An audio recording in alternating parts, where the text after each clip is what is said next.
Hello and welcome to another episode of the BCSN SportsWrap alongside A.D. Drew. No, Dr. Cavill is not with him. He is. He's going to come in at the bottom of the hour. All right. So right now it's just A.D. Drew. I'm Brian Fulford. I'm in my home studio. A.D. Drew is live on location at Rickwood Field where the SWAC Baseball Tournament, the championship game, actually started after about what did you say, Drew? About a 4-hour delay. Let's see. We started about 4:25, so there'll be about 3:25 delay. Yeah, 3 hours, and wow, the tournament has been besieged by, well, at least after the first day. The first day went off clean, no issues. No, it did not, Brian.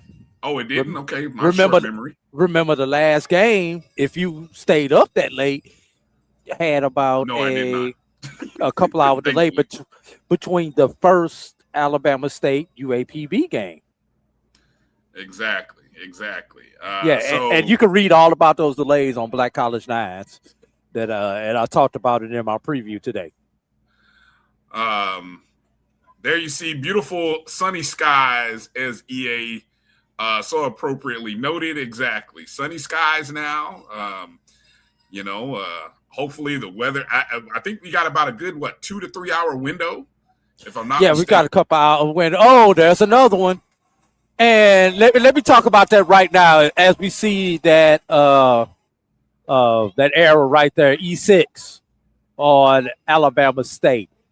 Brian, since the rain has gone away and we started this game, I have noticed a little bit of a trend. Number one, balls hit high in the sky, especially to the outfield. Apparently, we went from overcast, the rain, and everything else to a very high sky because the outfielders on both teams have had a little bit of trouble tracking the ball and making clean catches. You're seeing them coming in and what should be routine catches, them having to make spectacular catches. Great play right there by the center fielder. Also, we've seen a couple of times where balls hit on the ground have caused issues. We saw the runner from Alabama State before they scored their first run, slip coming around third base. We've seen a couple of them where the ball has not gotten out of the fielder's hand cleanly, and we just saw the error right there. So I stopped fielding the ball cleanly, but could not get the ball out of his glove. I'm assuming the ball is wet. So it's going to be interesting right here. And now you see the pitcher trying to get the dirt out of his cleats. So weather will be a factor, although it's not raining. The remnants of the weather is going to be a factor in this game. We are joining the show, or I should say we are joining, you are joining the show. We're starting our show somewhere about in the bottom of the third inning, middle third inning. FAMU, Bottom third. Yeah. Well, I was talking about when we actually started. We were kind of right about in the middle. Yeah. FAMU is the home team. So bottom half of the inning. Alabama State got on board first, scoring a run in the top of the first inning. FAMU did a good job getting out of that inning. I want to see if I can just kind of set it up for people with what we had happening here. I don't even know if I can find. I'm looking at the live stats thing here, trying to find where the scoring plays are. Well, I'll quickly surmise based on what I've got in front of me. I can tell you from the FAMU side of things, Alabama State did score first. FAMU did answer with the triple by Jay Campbell, which was followed just up missed the home run. Double. Yeah, just missed it. Jackson McKenzie followed up with a double and an RBI to bring Campbell home, tied it up at 1-1. Both teams went scoreless in the second. Alabama State got a run in the third, and so it's 2-1. And at the plate now is Jackson McKenzie, and 2 runners are on board. Looks like there is 1 out right now. Jackson McKenzie at the plate, Drew, and if you read Drew's article, and I'm going to try to pull it up here, he brought up some great points in terms of nominees for player of the tournament or MVP of the tournament. You had some candidates there, and Jackson McKenzie, of course, hit for the cycle in what was that? That was the Southern Thursday game. Night. That was Thursday night. He grounds this one. It's like it's gonna be a 4-6-3 double play.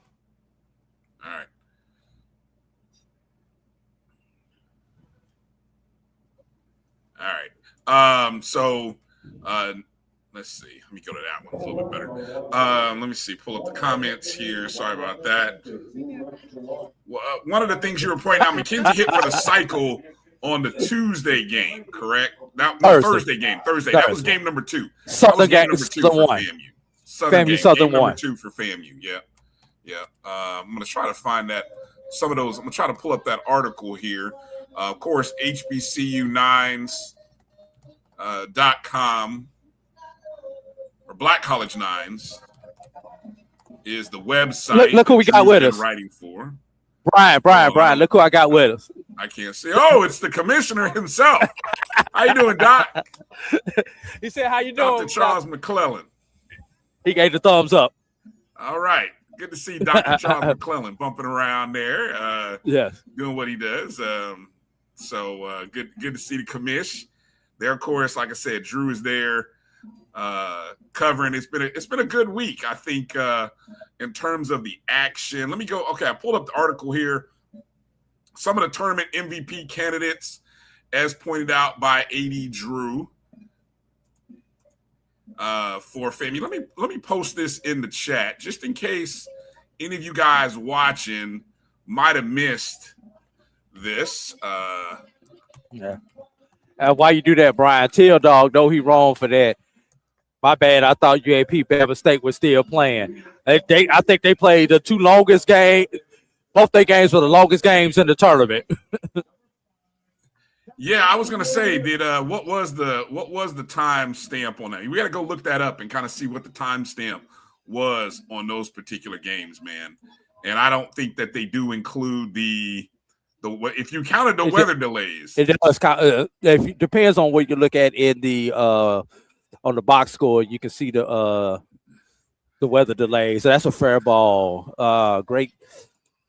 Shot down the right field line for Alabama State. Can we X out a word in this broadcast? Do not say the word shot. I'm putting a bar on the word shot.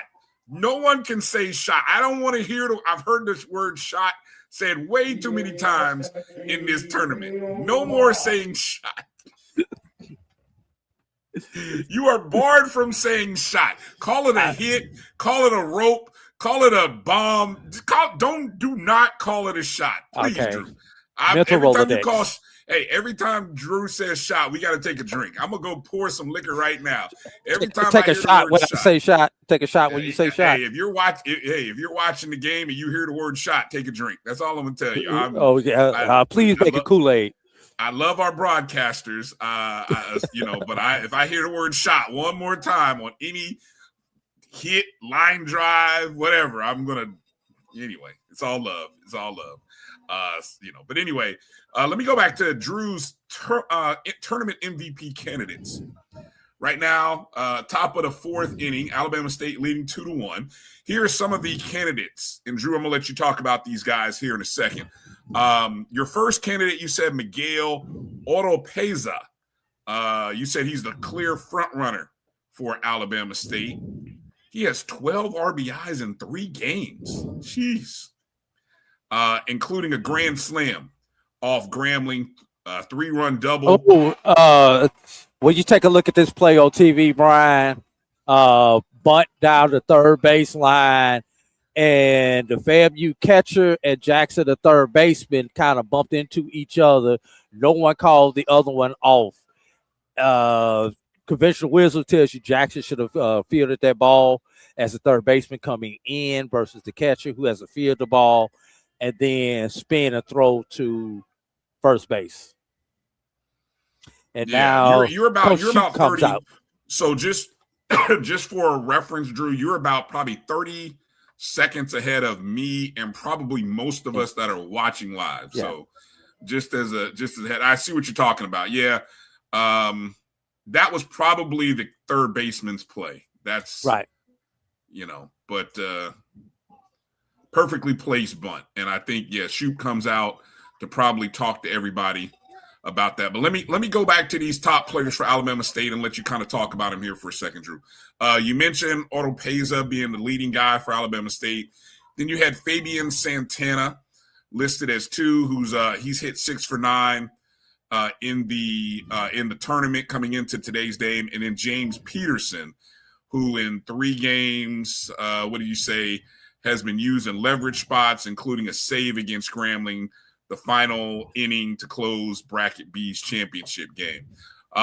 Any comments you want to give to those guys, Drew? How's that been received? Let me break this down a little bit further. Oropeza coming into today, 6 for 11 with 5 runs scored, 12 RBIs, two long balls, 2 doubles, and has drawn 4 walks. Santana came into the day 6 for 9 with 3 home runs, 4 RBIs, and 1 walk. Peterson, 3 appearances, 9 innings pitched. Has given up 4 earned runs, but has a save. Has thrown 121 pitches. But anytime, Brian, you get a pitcher who pitches in every game of a tournament, 3 or more games, he's been effective. He automatically has to go to the top of your list as far as if you're going to give it to a pitcher. Now it's tough for a pitcher to get the MVP. But who was it when FAMU won back in 23? I believe that was. I think that was because he appeared in every game and had multiple saves in the tournament. Yes, everyday Moray. Yes, exactly. I'm gonna throw another one in there for Jackson State. How about Jackson Williams? 5 of 12 coming into the day. Scored run for Alabama State. Oh, okay. Thank you. Yeah, Jackson Williams. You said Jackson State. I'm like, huh?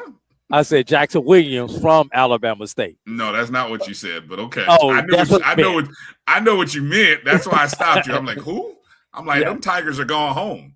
To him, Kingsford. Kingsford Tigers. Kingsford Tigers is what they know as. Yeah. Another run scored for Alabama State. Sorry, Williams, 5 of 12 with a run scored, 2 RBIs and a double. So a lot of good candidates, and FAMU now falls down 3-1.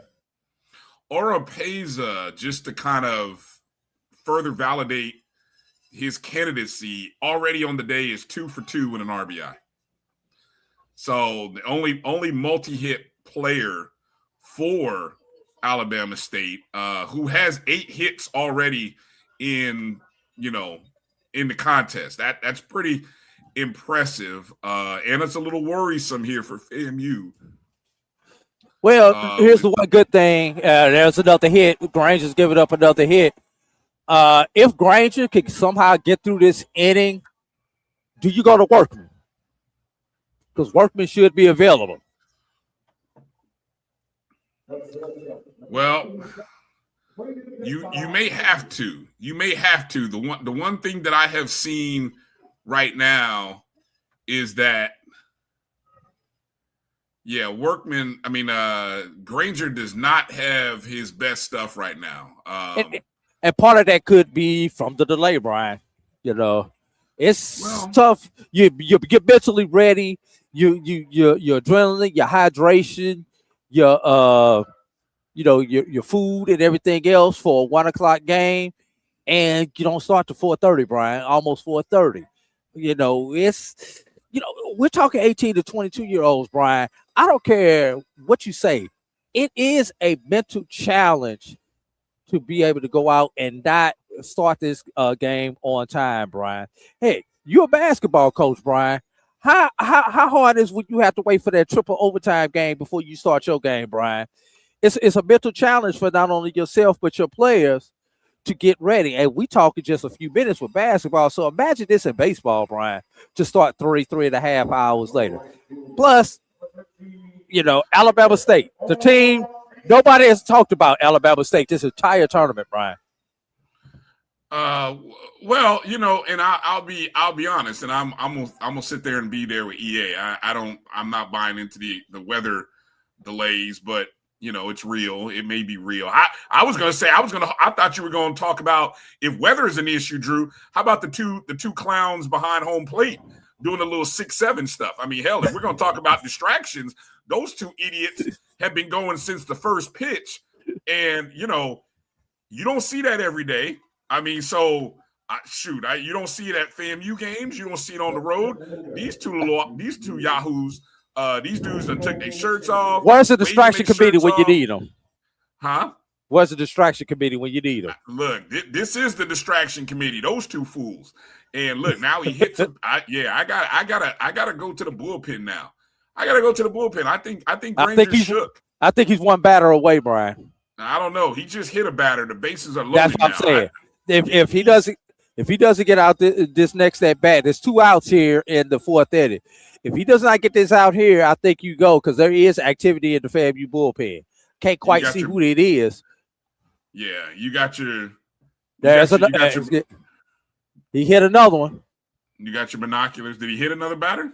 No, you can't. Yes, you can't see. It's not the binoculars, but because they've only got the slotted windows, you really cannot see who's throwing it from where the mound is.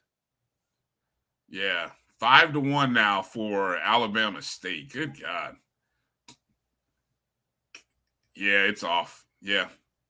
Second consecutive batter that's been hit. And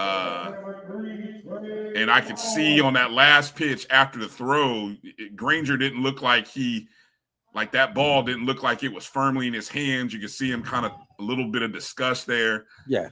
It's something, but it is moist out here, Brian. It's not humid, but the air is moist, if that makes sense to everybody. Well, I don't know. But this is a dangerous place to be at right now. But the one thing I will say about Shoop, he is wanting to let Granger go and get this out because he trusts Granger and he's earned that trust. And we've seen Shoop even last year show his trust in his players. And also, Brian, if you're going to bring Workman in, you want him to come in with a clean inning. Yes, I agree. Yeah. So let me see if I can go up to the other the other camera here. Bring this one in. And so live from Rickwood right now.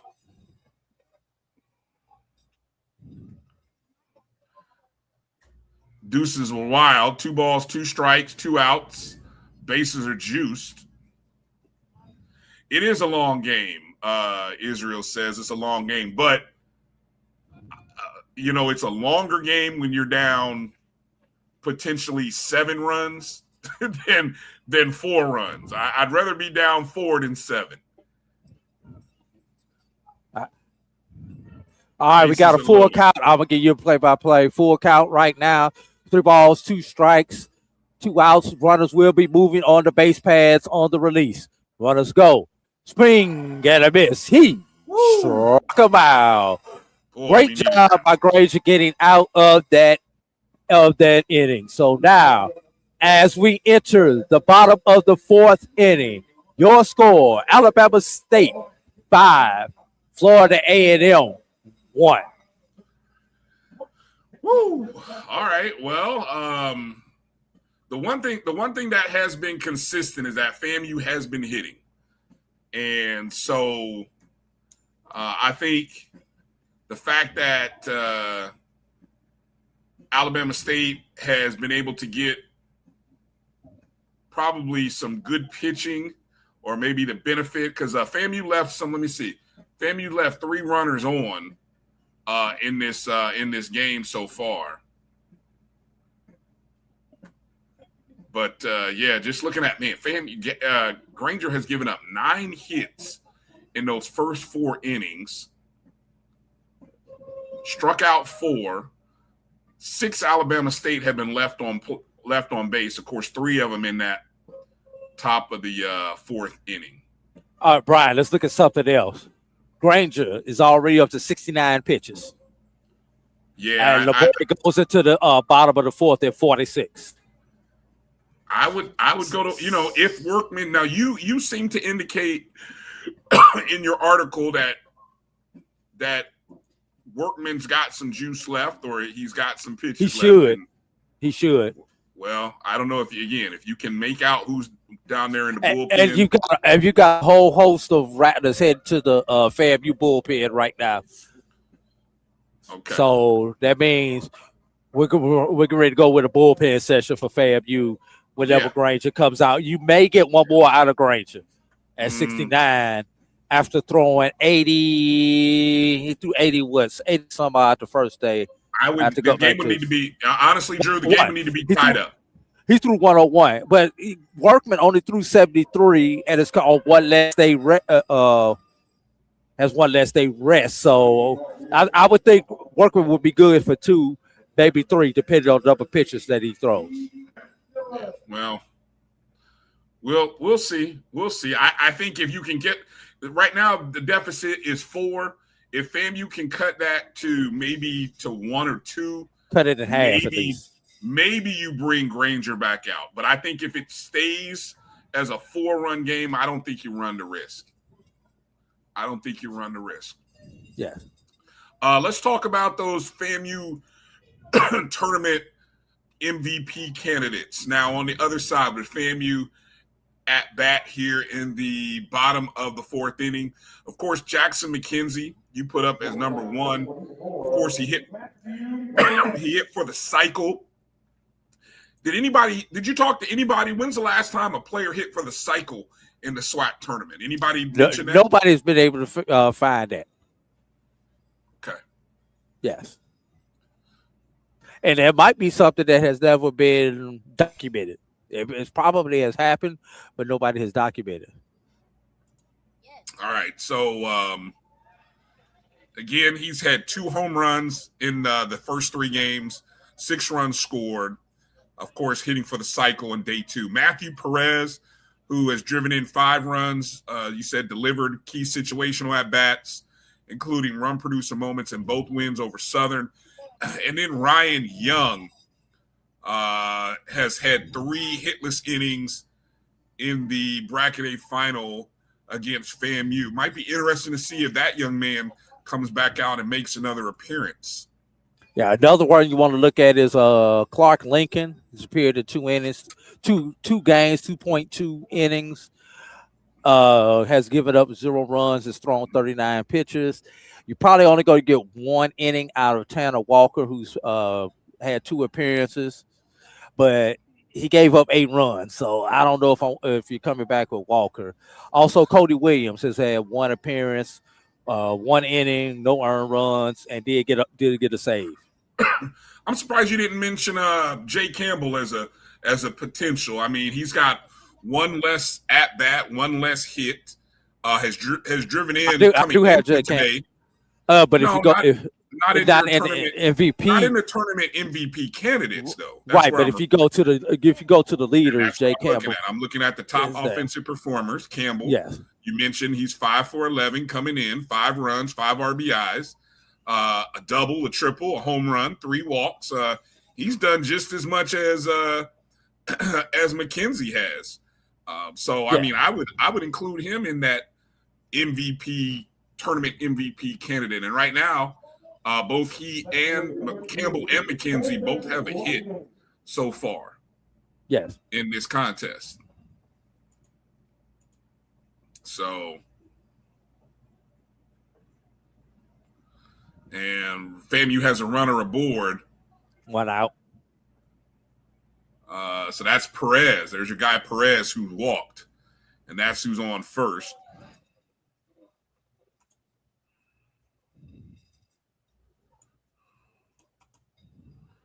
Let's see.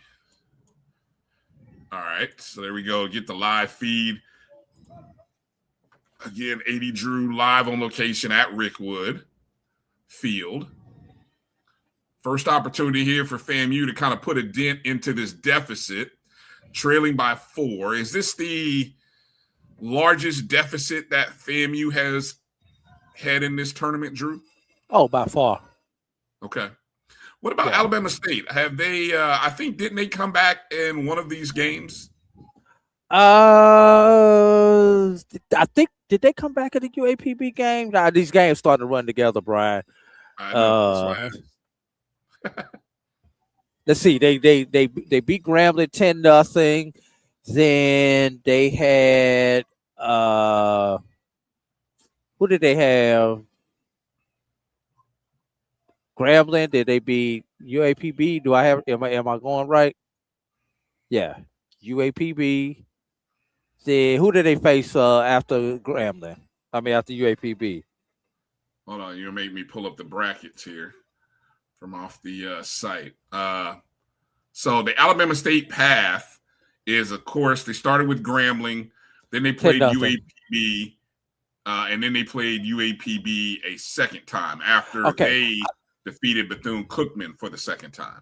And if I remember correctly, they had to make a comeback in that first UAPB game. I believe UAPB jumped out on them early. Without going back and looking at my previous articles. Yeah, let me hear. I'm gonna pull it up here from off the site. So Alabama State defeated Pine Bluff 8-7 the first meeting, and then 8-5 in the second meeting. And if I'm not mistaken, I think, they had to score. They were down 7-2. They were down 7-2 going into the bottom of the 7th inning. The first time they played Pine Bluff, right? Scored 4 runs in the bottom of the 7th, 2 runs in the bottom of the 8th to take an 8-7 lead. And of course, they were the home team, so they ended up winning that contest 8-7. There's a shot by FAMU, about 1 hop up against the wall. That's going to be an RBI double for the Rattlers. Everybody take a drink. Drew just said shot. So everybody take a drink. Damn it. God dog it, Drew. Gotta go take a drink. I got my bottle right next to me. Thanks. And then let me see. Last night when Bama State and Pine Bluff played. They kind of had a dominating – they had a 5-run bottom of the fourth inning, which kind of gave them their cushion, even though Pine Bluff tried to make it a game late, but they never really trailed in that contest. So, yeah. So there you go. 5-2 score we got right now. Caught him leaning on that one. Emmett, any term would be better than shot right now. Any term. I'm just saying. Now, I will say this. Last week when I had Charles on the show with me and we were doing the preview, I said as much as I wanted. Okay, we got a challenge. I thought they had him leaning, so we may have an overturn at second base on the pickoff attempt. As much as I was wanting or hoping or maybe expecting a Bethune-Florida A&M rematch, I did say last week, Drew, that the one team that nobody was talking about was Alabama State. Because coming into the tournament, they were the only other 30-plus win team in the tournament, right? And then, just by the numbers, I mean, that's pretty impressive. And nobody was really talking about them. Everybody was either talking about Bethune or Southern, who was the hot team, or Florida A&M. And nobody was talking about Bama State. So seeing Bama State kind of do what they do. Brian, let's do this. Let's take a quick break. Let me get Dr. Cavill set up so that he can join us. And then, we can come back. Right. And we have, just to let you know, I think we just had that call overturned at second base. So they did call him out at second base. That's a horrible call. He should be safe. I'm looking at the replay. Oh, he's not. He's safe. He's safe. I'm sorry. There's no way. Because I was looking at the reaction. Yeah. All right. There's no way. But yeah. All right. But yeah, let's set this up so I can get Dr. Cavill hooked up on the audio right quick, Brian. So let's take this first break. All right, you're watching the BCSN SportsWrap live from Rickwood Field. Well, at least half of us are. And it's the SWAC championship game. Alabama State leading 5-2 right now. Live action in the bottom of the fourth inning. So hang tight with us. We'll be back in just a moment. For over 30 years, HBCU Image has been more than just an apparel store. We've been a movement, a statement, a legacy. We celebrate the pride, the purpose, and the culture that make historically black colleges and universities legendary. Whether you're a student or a lifelong supporter, our gear lets you wear your HBCU story with confidence and style. Because when you wear HBCU Image, you're not just wearing clothes. You're wearing culture. You're wearing pride. You're wearing purpose. HBCU Image, a Kenny T's company. From cancer care to accidental injuries to cardiac care, we all know that there are times that you can't control what happens in your life. But with Globe Life Family Heritage, you can be prepared to weather the storm when it comes. Call Dr. Beverly Eagle Rogers at 877-300-8269 or visit the website at globelifefamilyheritage.com. With over 25 years of serving communities, Dr. Beverly Eagles Rogers is here to help you and your family through difficult times. Dr. Beverly takes pride in Globe Life being one of the few companies that returns 100% of premiums to clients that stay healthy. So for more information, call Dr. Beverly Eagle Rogers at 877-300-8269 or visit the website at globelifefamilyheritage.com. Are you hungry for authentic Caribbean food like jerk chicken, oxtail, red snapper, shrimp, tofu, and rasta pasta? Well, find your way over to Mango's Caribbean Restaurant, 180 Auburn Avenue, right next to Royal Peacock in downtown Atlanta. Them belly full, but we hungry. Mango's Caribbean Restaurant, open daily from 11 a.m. to 10 p.m. And on Friday and Saturday, we're open till 4 a.m. Come to Mango's and put some spice in your life. So we've got a good thing going. Mango's Caribbean Restaurant, 180 Auburn Avenue, right next to Royal Peacock in downtown Atlanta. For more info or directions, call 404-698-3992 or log on to mangoscaribbeanrestaurant.com. For instant coupons, text MANGOS to 313131. Tell your mama hungry, papa hungry, brother hungry. Mango's Caribbean Restaurant, authentic Caribbean cuisine. Open up the door, tell your mama hungry.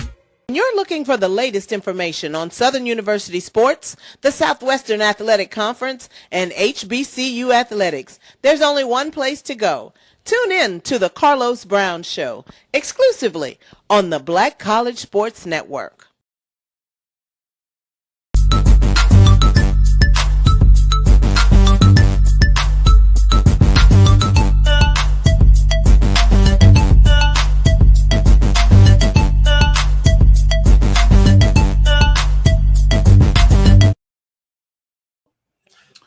All right, welcome back to the BCSN SportsWrap. It's Bryan in the home studio, AD and Dr. Cavill live on location in Birmingham, Alabama at Rickwood Field. Doc, Drew, what's good? Or I should say Doc, Drew, I've been talking to you. We got, is Doc tuned in? What's going on? All right. So those of you who jumped in to join us, of course, FAMU trailing 5-2, heading into the top of the fifth inning. And Workman has come back out. Situation right now. Drew, what can you tell us about the FAMU pitching situation? Workman has come back out to start the fifth inning. All right, so kind of what we... Excuse me, not Workman. I'm sorry, Granger.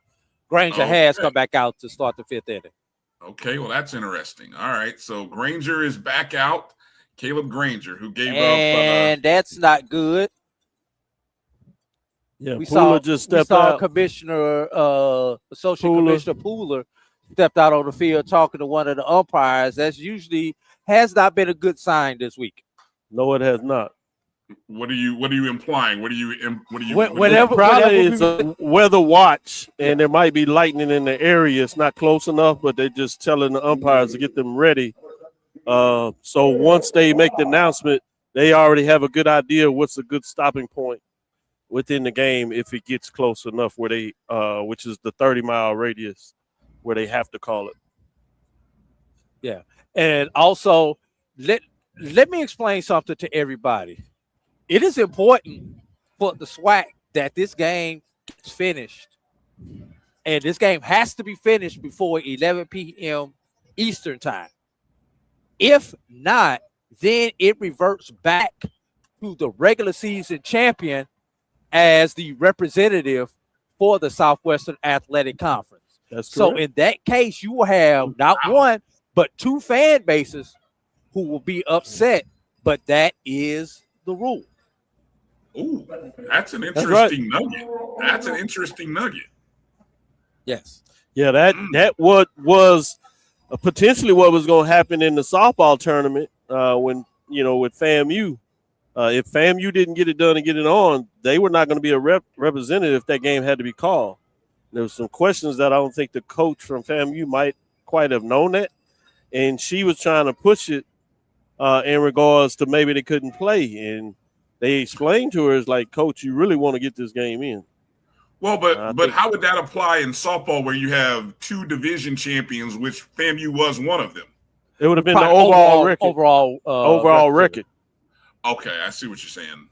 Ooh, which would have been Prairie View in that case. No, it would have been, it would have been Prairie View. Prairie View. Yep. Yes. That's what was it? Prairie View. Yeah, it would have been Southern, the overall record. I was going to say overall record, Drew, not overall division record. Overall might have been Southern. Yep, it would have been Southern. Wow. Oh, that's interesting. Yep. 6-4. Another time where couldn't get it out cleanly. Yes. And we've seen that. Yeah, both teams now. Twice for Alabama State and once for FAMU now. Where has that happened, that scenario you spoke of? Where has that happened before, Doc? It hasn't happened in a long time. I can't even remember on top of my head. That's why in most cases they find a way to get the tournament in. I've seen this tournament literally played right here in this ballpark before they redid it with Southern and Prairie for a championship. That was like 20-some innings. They canceled it at about 2 o'clock at night and came back first thing at 9 a.m. to play the rest of it. And they ended up playing an inning or two and got a champion. So in every case that I can recall over the last 20-some years, they found a way to get the game in. Now, it's been arduous. I literally was here in the stands. At that time, this was a dustbin. You sat in there, it was real dusty.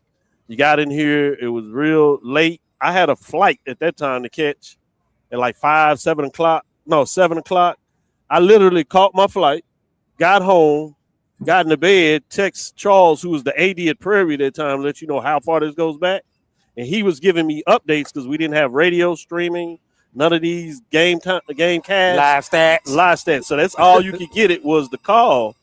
And it got to like 2 o'clock, and I fell asleep on it. And got up in the morning, he gave me the update. So that's happened to be a lot this week. It was wild. So here's a G Boom asked a great question. Even if the game was an quote unquote an official game, you're saying it has to play all the way out? Yeah, in championship games, they play all the way out. Either innings or run rule. Yeah. They don't play shortened contests. And look into the West. Hold on. Correct. Yeah. And Brian, looking to the west, it started to get a little dark to the west of us. Yep. Jesus. Correct. Well, that would be the... Look behind us, it still looks clear, but if you look back behind us to the west, you see it coming in and darkening. So we probably got maybe 30 minutes. In less than an hour, I would think. Yeah. 30 minutes. Yeah. So we'd be lucky if we get 6-7 innings in. Yeah. And Doc, I'm gonna make you go down there behind those. I'm gonna make you go down there behind the plate, Doc, if you keep doing that. Yeah. And Emmett says 9 a.m. That'll be good for SWAC purposes as far as determining the SWAC tournament championship. But as far as the NCAA is concerned, if they're not done by 11 p.m. tonight, Bethune-Cookman will be the representative. Interesting. I'm not gonna say that part. That's the guidelines. Yes, but they may have a conference commissioner type decision. Yes. To play it out in the morning. I do not want to be Dr. Now, McClellan. remember that you do have in basketball at the time. Now, this was way before this. A lot of rules have changed, so don't take this just as the gospel. But I'm just giving you an example. If you remember when Southern beat Georgia Tech as a 3 seed, the regular season champ was Jackson State. They had Lindsey Hunter. They were clearly like a top 30, 40 team, and they had ran through the tournament. But they had that magical matchup with the rival Southern, and it was an upset. Well, they had already determined the SWAC was going to get the seed, which was really Jackson State seed. So Southern got the benefit of their seed. I would argue either one of these teams are probably going to get the same type of seeding, so they might just drop them in and say, all right, whoever wins is going to play that. The fortunate thing about this matchup is both teams are regionally in the same area. It's not like a Texas Southern FAMU matchup or a Southern matchup. This is basically Southeast is going to be East Georgia, region, Florida, so they probably going to go in the Carolina. same place. They got similar type RPI rankings. They're not the regular season champs, so they're going to be a 4 seed.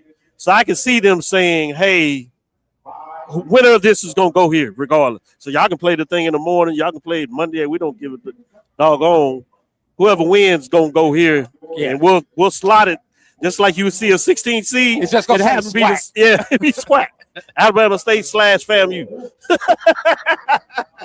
I can see that scenario too. So that's the only reason I'd say be careful. Your rule is technically right, but I can see them amending and saying in this case because it just works out because of the. Especially given this is not the only tournament that's been affected by weather. Correct. So. Let me set where we're at. Caleb Granger and FAMU get out of the top half of the 5th inning. He did give up his 11th hit of the contest, but Alabama State goes scoreless in the inning for just the second time. that they go scoreless there for just the second time. And so now FAMU will come up in the bottom of the 5th inning, trailing 5-2. Now, Drew, we kind of speculated on whether we'd see Granger in that inning. I don't know if you've been able to figure out who's in the bullpen, but do you bring Granger out anymore? Do you kind of call it a night for Granger? I mean, let's see. Let me go back to my pitch count. Yeah, the pitch count is. He's at 83 now. I think, especially coming back on 3 days rest. I think he's about done. And you played Workman. Yeah. Well, Workman would be who I would come back with. I can see that, but I also could see him coming back with Granger for like 15 more pitches and play it batter by batter. So like he throws the first one, if he kind of goes deep in the count, then he's like, all right, whether he gets out striking, I can see him bringing him back. But because he worked that inning so pretty impressive. But my thing, especially come back with Workman with the clean inning, Workman is a starting pitcher. You want a starter coming out of the bullpen to come in with a clean inning, not coming in having to pitch from the stretch. If you're going to do something like that, you may go to a reliever to finish out that inning and then go to Workman to open up the next inning. That's true. That's the beauty of baseball, you know. The other thing you're looking at is who's coming up in the next. Is it, where are they in their batting order? Those are some determinations to say. How have they fared against Granger today in their previous matchups? So, there's a lot of things that coaches look at when they make their decisions, and then some of them just literally go with their gut.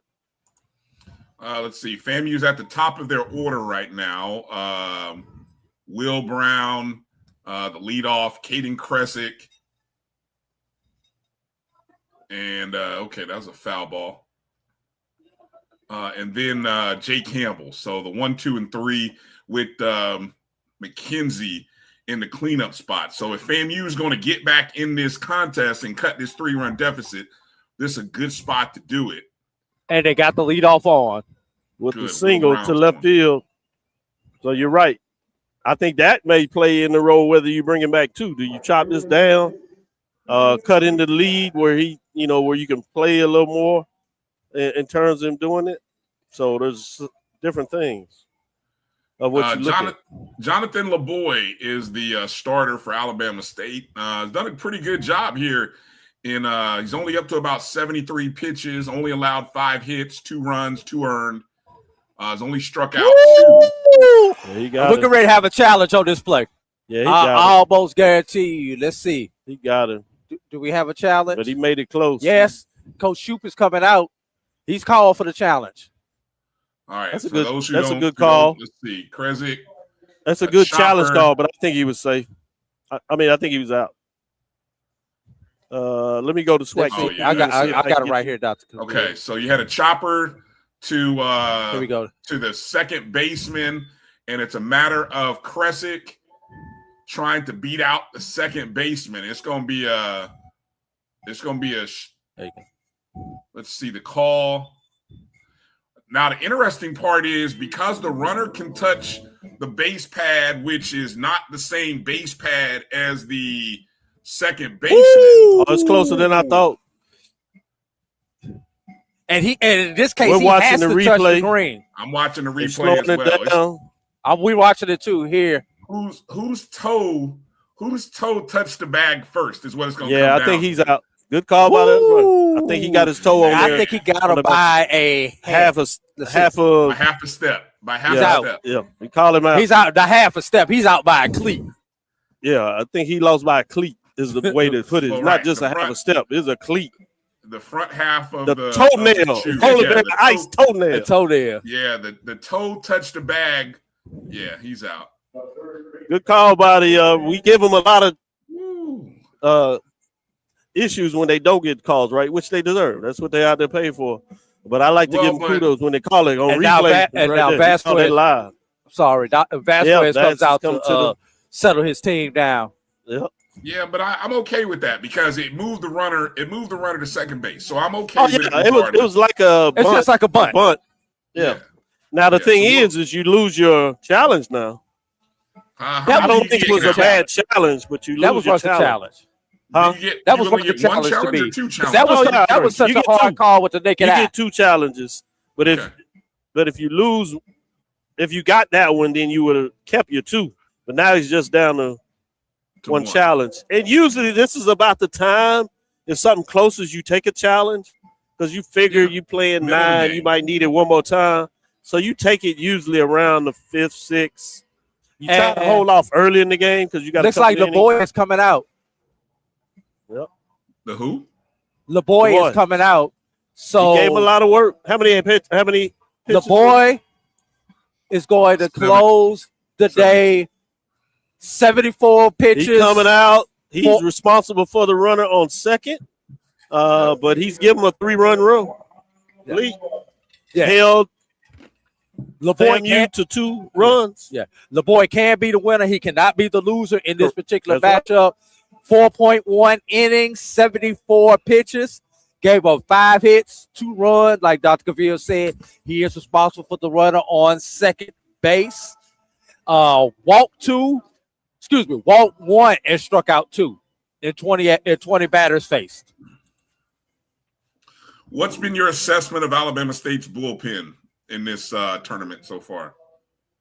Well, we saw UAPB has made runs against the Alabama State bullpen and trying to see what this number is. Who's just coming to the game for Alabama State?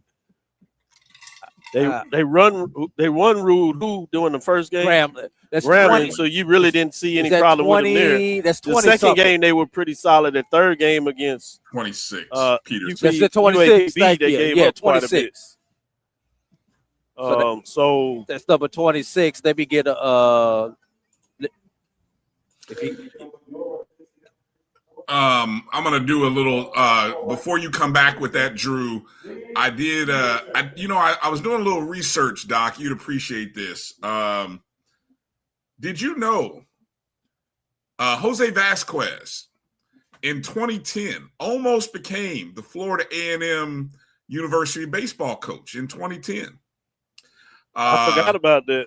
Yeah, doing a little background in this contest. Of course, Vasquez he came from Bethune-Cookman, where he was an assistant coach, and then he moved over to Alabama State and eventually became the head coach in 2017, won a SWAC title in 2022.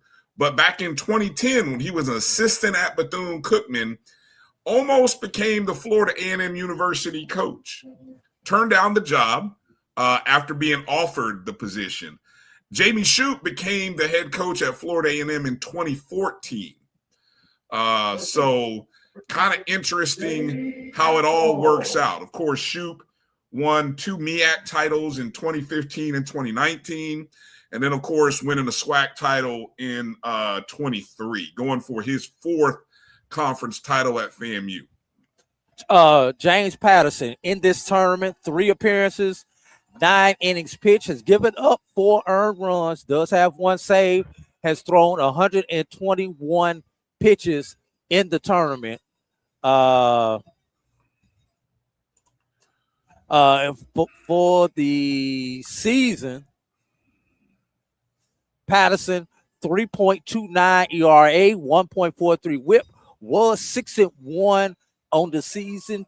28 appearances, started 5 of those games, 76 innings, gave up 87 hits, 41 runs, 28 of them earned it, walked 23, and struck out 51 on the season there, Brian. Batters batted .285 against him this season.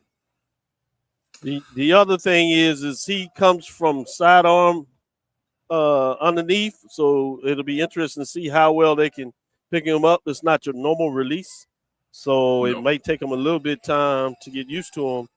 But if you can see it clearly, it does come off the bat. Hot shot down. That's going to be a fair ball. And he is safe at third base. Everybody at home, take a drink. Drew just said shot again. Second drink of the day. That was the appropriate word for that one. Yeah. That was a hot shot. That was a hot corner. That was the appropriate word. Hit him on his shoulder.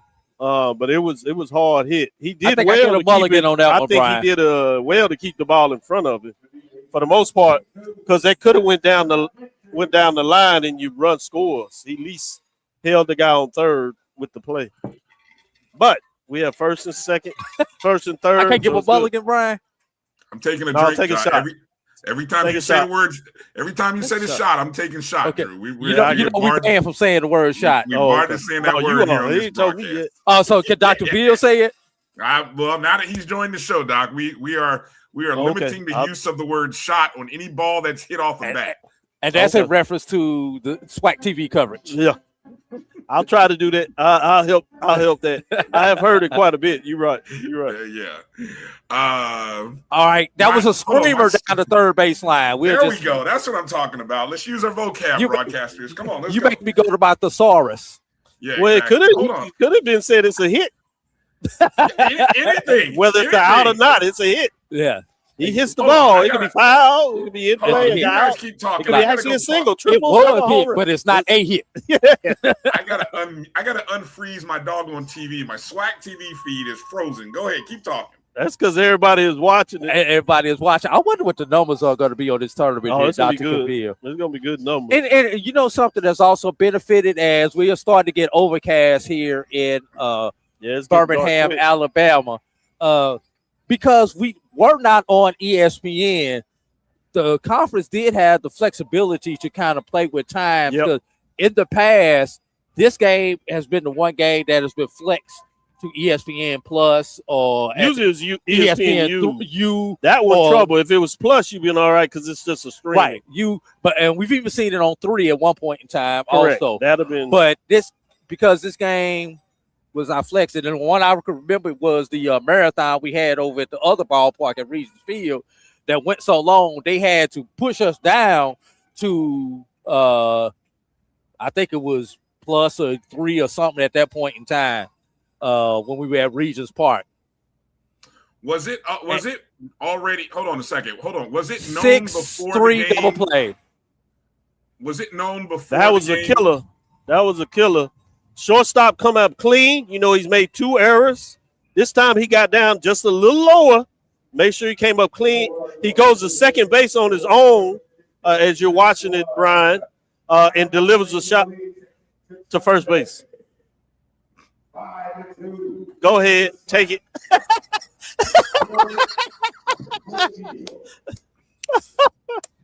Oh boy, maybe they're not as bad as we think. Just let everybody know. Be prepared. We may get through one more inning before. Yeah, you start to feel the breeze. You start to feel the breeze. 5 to 7 degrees, and it just got significantly darker within like the last 5 minutes. On TV, it does look darker on TV. Yes. And for where we at, we can't see it. The lights are on in the stadium. I'm gonna go out here and take a peek. Lights on. Doc, let me ask, did we know prior to the championship game that it was not going to be on ESPN this year? Yes. I haven't had a chance to ask Charles when that decision was made, but that we knew that early on that these spring championships have been on SWAC TV. It's starting to rain. My son Duke said that it is starting to rain, so he's feeling it. So they're playing in the rain slightly. It's just a slight drizzle, but it is coming this way. I'm pulling up To be honest, we got more time in than I thought before it was supposed to come back. So that's the credit. And let's say this, Dr. Cavill, Brian, the MVPs of this tournament is the Rickwood grounds crew. No doubt. No doubt. So they have done a tremendous job. They've clocked a lot of overtime along with the security and the EMS here because have we gotten out before midnight any time this week? I don't think so. No. Okay, just looking at the weather.com report, just to let you guys know. Obviously, you guys are experiencing it, but just for anybody at home, it's showing that rain is scheduled to end around 6:30. So, I mean, I don't see any heavy rain clouds, like the lightning version. So I mean, if you probably have some clouds hanging around the area, but it doesn't look like anything that fingers crossed here will prevent this game from continuing on. And just looking, Brian, I'm looking back to the west. It is clear again back to the west that the darker clouds are over us, and it is drizzling here now at Rickwood Field. You can see the rain coming down. Yeah, at least we can. Not quite sure if you guys can see it on your SWAC TV feed, but the darker clouds are blowing past us, but there's no lightning come in the clouds, so that's the positive thing. There's a heavy storm system just north of Birmingham. So that's probably what you're seeing north of Birmingham. If you were to, I don't know which way north-south is where you're at, but if you were to look to the north. North is actually behind us. Okay, what you're so seeing. You're looking north off this camera. That's where the major storm and the weather is. So I'm fingers crossed for you guys out there. I think we're in the clear. And that may be what she was delivering to him, telling why it may look a certain way. She's telling from the radar that it's back here. So keep going, and we'll let you know if any updates come. And just so everybody knows, take a little bit behind the scenes. There are certain devices that the conference has. Each trainer also has it, either a device or subscribe to a service that they have on their cell phone that's basically is a meter, and it tells them that you must stop it. It has kind of a green, red, yellow type situation to best describe it. And she was probably letting them know we are in the yellow and there's a chance, and then obviously if it gets to that point where you get within the 8 miles or whatever it is, you got to shut it down. So she's probably letting them know they were in the alert area. Another HBP. Who's the pitcher? And let's take that pitcher for Florida A&M. They did make the change, right? Is that Workman out there? So you were right that he came back with a different pitcher. Good call.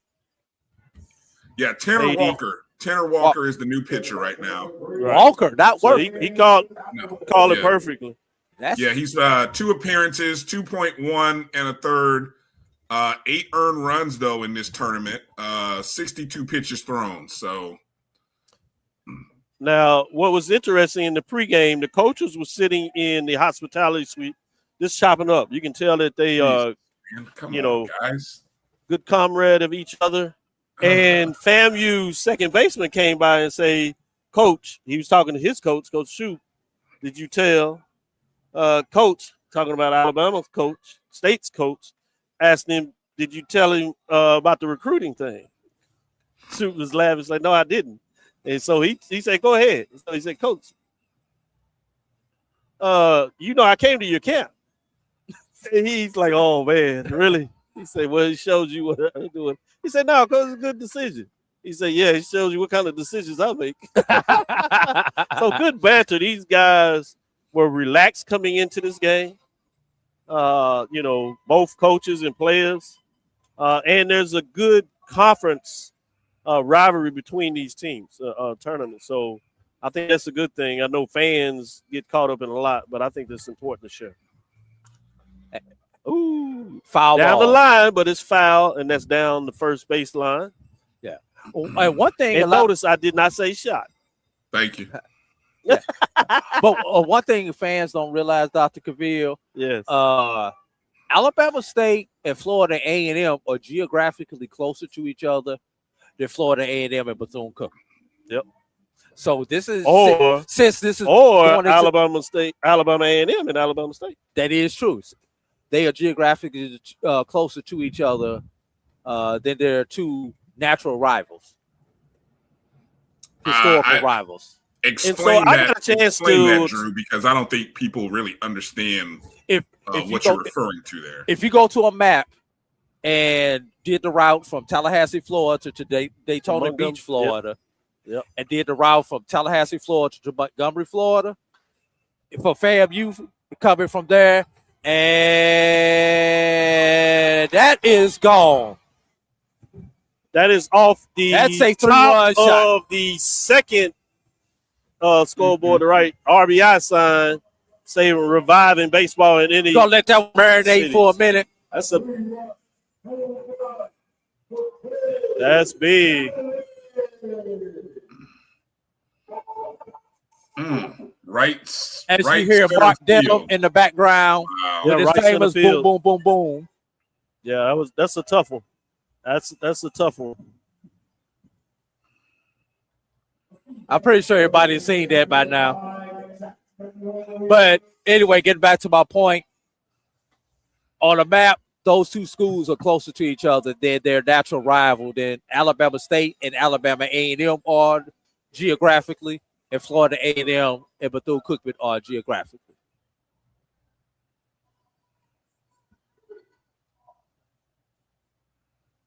Y'all got Alabama State singing a chance out here after that. Yeah, this is the team that I was worried about the pitching. Yep. Remember, I said that worried about. too. This is the team that I think. Not only that, I think everybody was focused on everybody else. So it's hard to get back emotional for other teams when you've been focused on a Southern or Bethune-Cookman, and all of a sudden you have Alabama State quietly creeping in and playing better and better. And then they make the same run through the tournament. And everybody's focused about how well FAMU win the tournament. But because the games were later and the schedules there, they did the same thing. So, yeah, but credit to the pitcher. He's come back and got a strikeout, which is always big in terms of after a home run giving up 3 RBI. But, we saw this last year, and we've seen this before with Coach Shute. In the tournament, in the championship game, where is that fine line between confidence and making other decisions? Yes, you want to make sure that you guys have confidence in your players out there, but we saw it last year.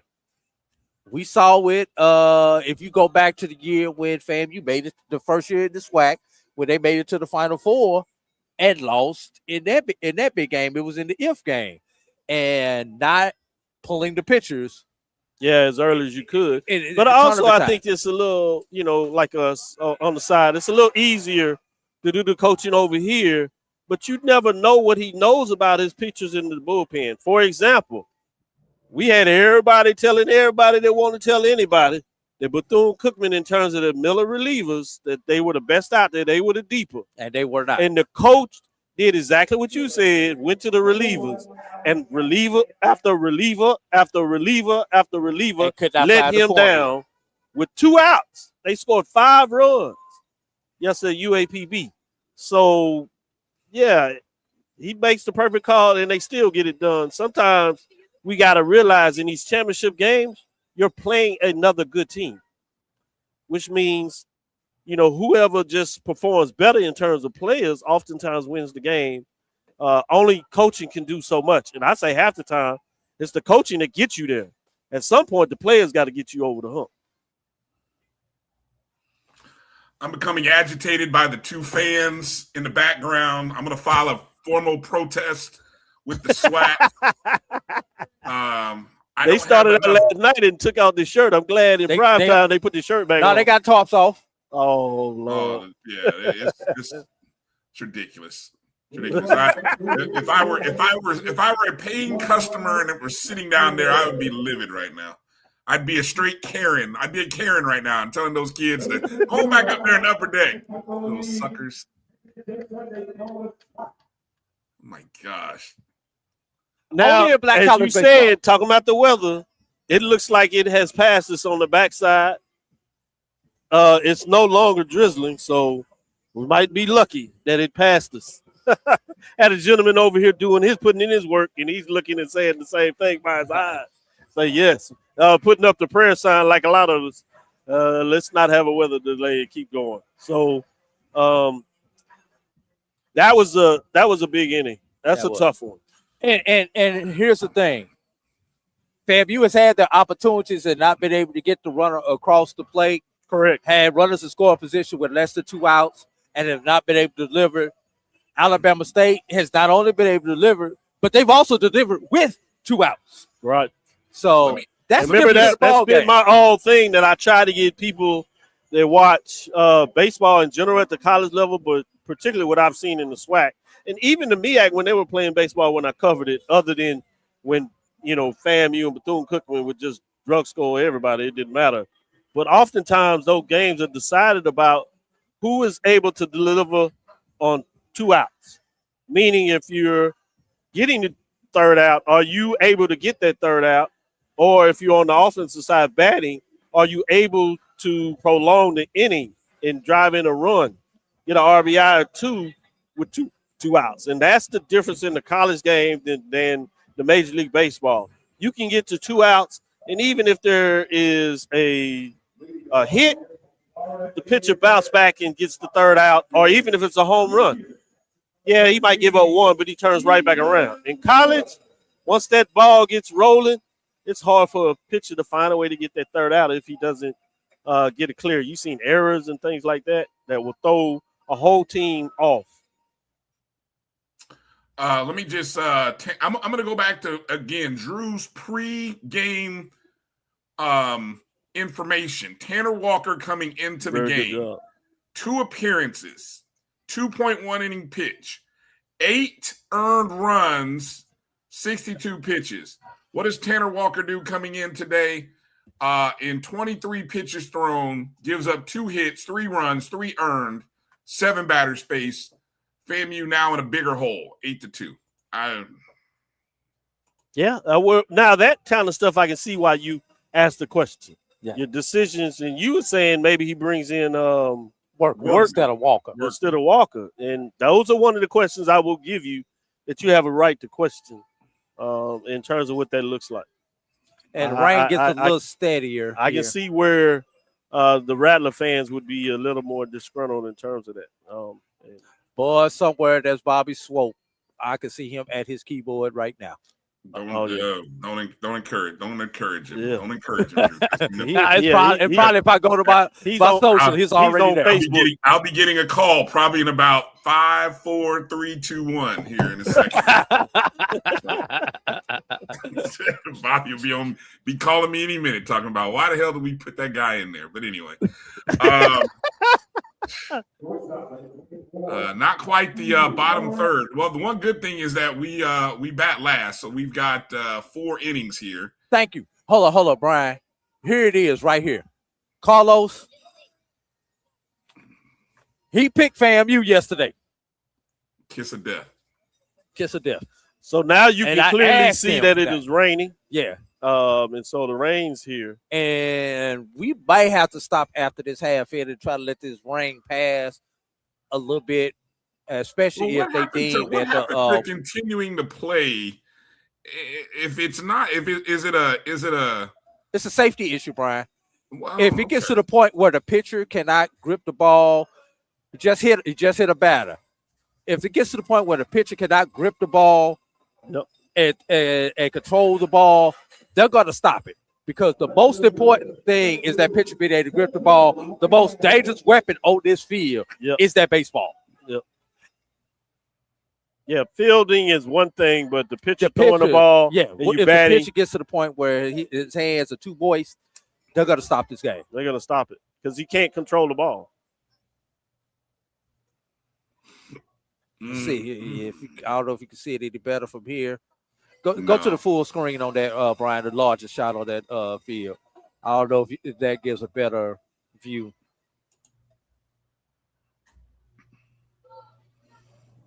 No, I mean, it doesn't really. You can't really see it because no, it doesn't really show anything anymore. Right, from the naked eye, you can clearly see the mist, and it's pretty steady. It's not, pouring, but it's a constant. You can see it better on TV. If anybody's watching it on TV, you can see it on SWAC TV. It shows up really well. You would definitely be walking with an umbrella if you were outside. Yeah. Well, there's somebody out there in the stands that's trying to have his umbrella up, but he's not. There's a few people down there in those first 5 or 6 seats. Hey, Brian, you got rid of your Alabama State guys. just sent a pitcher to the bullpen. Well, no, he only comes up when FAMU's pitching. Okay. They don't go down there when Alabama State's pitching because their whole game is distraction. Which, hey, they've done a great job. They've done their job. Well, they distracted you. They might not have distracted the players now. Hey, look, just like when you see on a game when those guys are. People are all back there waving, trying to distract the. I'm not saying that it wasn't the case, but we can't just say that it had. I'm gonna say it because Caleb Granger with an uncharacteristic performance. Yeah. Hey, Brian. It was a little gamesmanship, but Yeah. Let's do this. Let's take a break right quick. Baby FAMU can score some runs while we take our next break because we haven't taken a break in a while. All right. I'm like you. I'd be surprised they didn't call it by the time we get back. Yeah, well, that's interesting. As I'm starting to see the rain now on SWAC TV, it does look like the rain is coming down harder now. It is. Yeah. All right. Well, we'll see if they still have action when we come back. You're watching the BCSN SportsWrap live from the 2026 SWAC Baseball Tournament Championships. Brian Fulford, A.D. Drew, Dr. Cavill. We'll be back in just a moment right here on the Black College Sports Network. This is the Dean of the College of HBCU Sports, Kenyatta Cavill of Dr. Cavill's Inside the HBCU Sports Lab with Mike Washington and Charles Bishop. Come mix it up in the lab where the course lecture is in session every Tuesday from 6 o'clock p.m. Central Standard Time on Facebook Live, YouTube Spreaker, or the BCSN app, as we discuss all things about the HBCU sports culture, including exploring the week that was in the sporting HBCU diaspora, as well as the upcoming week of HBCU Sports. With me, the Dean, the College of HBCU Sports, on Dr. Cavill's Inside the HBCU Sports Lab with Mike Washington and Charles Bishop. Course lecture dismissed. It's never too early to plant the seed, to share the tradition, and instill a sense of pride in your HBCU with your little ones. HBCU Pride and Joy Children's Boutique helps you share your school spirit with a wide selection of adorable kids' apparel and accessories officially licensed from your favorite HBCU. Visit hbcupridejoy.com and follow us on all social media at HBCU Pride Joy on Facebook and Twitter. When it comes to professional learning, teachers deserve better. From the leader in online learning, Stride brings you the Stride Professional Development Center, an on-demand library of mobile-friendly courses that gives teachers choice and flexibility, allowing them to learn anytime and anywhere. Our dynamic courses provide bite-sized learning and help educators advance their knowledge while also gaining professional development hours. It's time you take charge of your learning. Visit us today to get started. For over 30 years, HBCU Image has been more than just an apparel store. We've been a movement, a statement, a legacy. We celebrate the pride, the purpose, and the culture that make historically black colleges and universities legendary. HBCU Image, a Kenny T's company.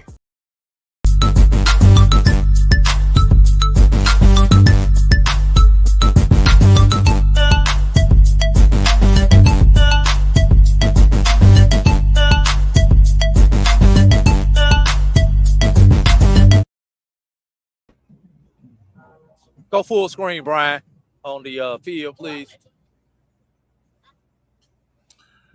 Hold on a second. Yeah. Hold on.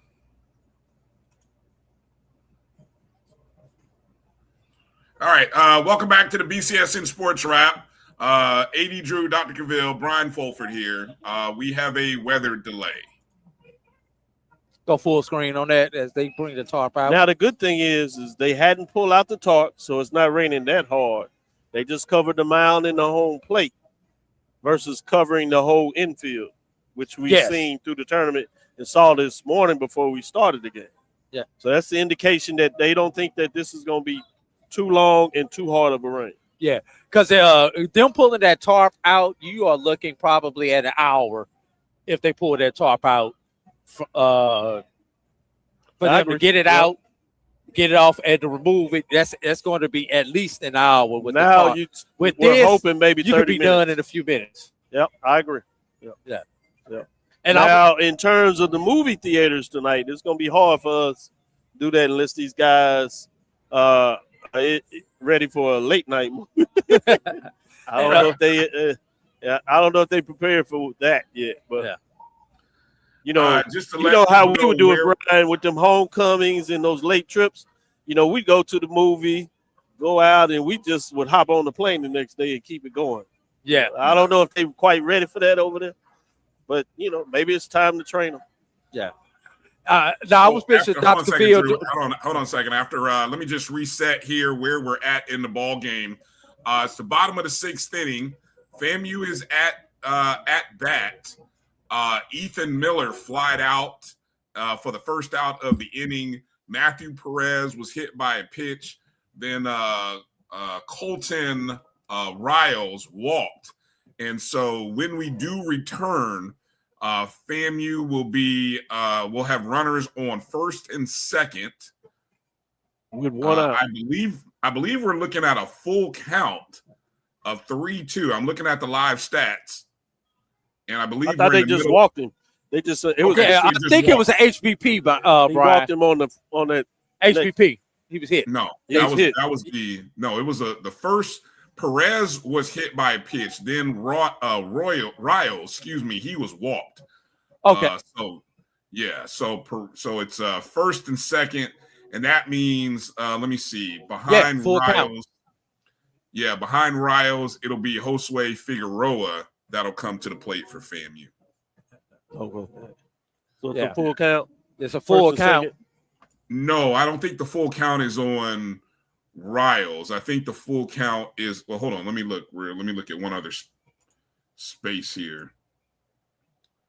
I can't tell whether the full count is on Figueroa, who's an at bat, or either. That's what I thought. I thought they allowed the walk, and then they called it.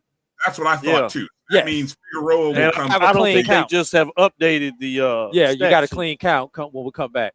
Yeah, so it'll be Josue Figueroa who'll come to the plate, and James Peterson. Now he was the pitcher. The question is, will Peterson go back out? Because obviously, good question. Yep. That'll be interesting to kind of see whether Peterson goes back out. Yep. And it's already starting to slack up just a hair. Yeah. Yeah. And I was telling Dr. Cavill during the break, you mentioned the score 8-2. If this was a regular season game and for some reason this game were to be called at this point, the score would actually revert back to the top of the inning, which was 5-2, because of a little known rule, because both teams did not get the same amount of at-bats, since FAMU did not get an opportunity to complete the bottom half of the inning at this point right now. But So like I say, we know they're going to do 5 innings played. Right. 5 innings played. It 5-2. would be an official game, G-Boom. I know G-Boom asked about that earlier, but tournament situation, you're going to get the entire game in, and it's already lighting up. I mean, if this going like this, we may be back in about 15, 20 minutes ready to play ball again. Yeah. It's fingers crossed. It's Maybe a this miss is what- now. Pooler is walking across Poole's the actually field. out on the field right now. Yep. And the grounds crew is starting to come out. Yeah, we're going to get going in just Another 10 minutes. We'll be back as you can at see, the grounds crew, go back full on that, Brian. Grounds crews are moving the tarp. It's lightened up enough where they can feel they can resume it safely. It's coming back down a little harder than it was. It slowed down, but it's picked back up a little bit. But they're still moving the tarp. So we'll Is that see. someone's dog? Is that someone's dog out on the field? Oh, there's a whole story behind that, Brian. That's the dog head, of the head groundskeeper of this facility. He catches balls, retrieves balls. He helps the ground crew. So he's a regular. This is not a random dog. That's yeah. He's a part of the grounds crew. He's part of the grounds crew. He's family. Oh, okay. As they would say. Yep. Yeah. Now, let's reset this a little bit, everybody. The base paths were not covered because they did not pull out the full tarp. So how is the footing going to be also Now we're dealing with even more wet ball situations. So FAMU, were it not Figueroa coming up to the bat, first thing I'd be doing is trying to bunt the ball and put some pressure on the defense if it was me. In But fact, they just I'm not taking that bat out of wiping Figueroa. second base. He cleaned around it to kick off the dirt, but he's actually wiping the second base, to your point. Yeah. Now, obviously, it's now, again, back to a drizzle. And just like that, the rain's damn near gone. Yep. Yeah, it was literally a short burst. Unbelievable. What's the seating capacity of Rickwood? 10,800. Interesting. And as you can kind of see, most of the people are sitting underneath the covering, the awning there, which kind of looks like what it's above the mezzanine walkway there. Yes. Yeah, you've got box seats that are uncovered, and then everything else is covered.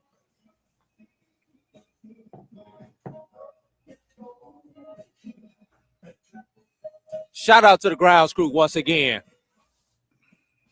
I agree with you, Drew. They have put in work. And if you see off to the bottom right of your screen, the lady in the pinkish type shirt, that's Associate Commissioner Dina Pooler, who is the Director of Championships. So she's the one making all these decisions about whether we play, when we play, what time we play, everything else related to that. Absolutely right.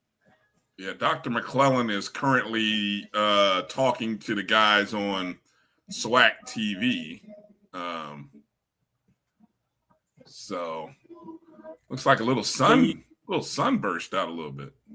Can you pull that up while they're talking? I can try. Let's see. Let's see if we're able to do the magic of internet feeds. I don't know if we're going to be able to get audio, though, Brian, onto the feed. Oh, okay. Here, Drew, we'll see what happens here.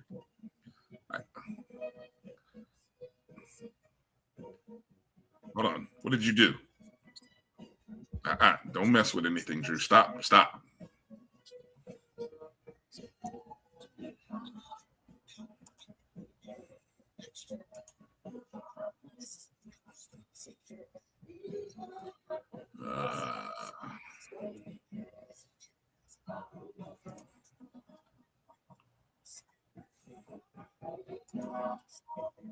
And let's go back to that full screen, Brian, if you could. If you see the coaches are coming out, checking out the mound, make sure the mound is good.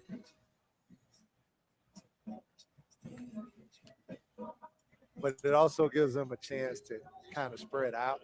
To be very honest with you, the crowds that we've had this year are similar in size to the crowds that we had in Atlanta. Are you guys hearing? So compact Yes. that it looked a lot better. Okay. But we do think if we're going to put our feet here, we need to continue to grow it. We need to continue to reach out to the community. And as fans understand what this tournament brings, what Birmingham brings, which we're going to have to help educate those from out of state, it helps. And that's what SWAC TV does. SWAC shows these, student athletes from start to finish, where before we only got a glimpse on ESPN. Now you can see SWAC baseball from start to finish. And I think that will continue to help this tournament grow. I've had the opportunity, this is now my 5th championship this year, which, some great bucket list items that I've had an opportunity to do. And, you see that audience grow on SWAC TV in every single sport that it's on. Volleyball, you saw those numbers go up.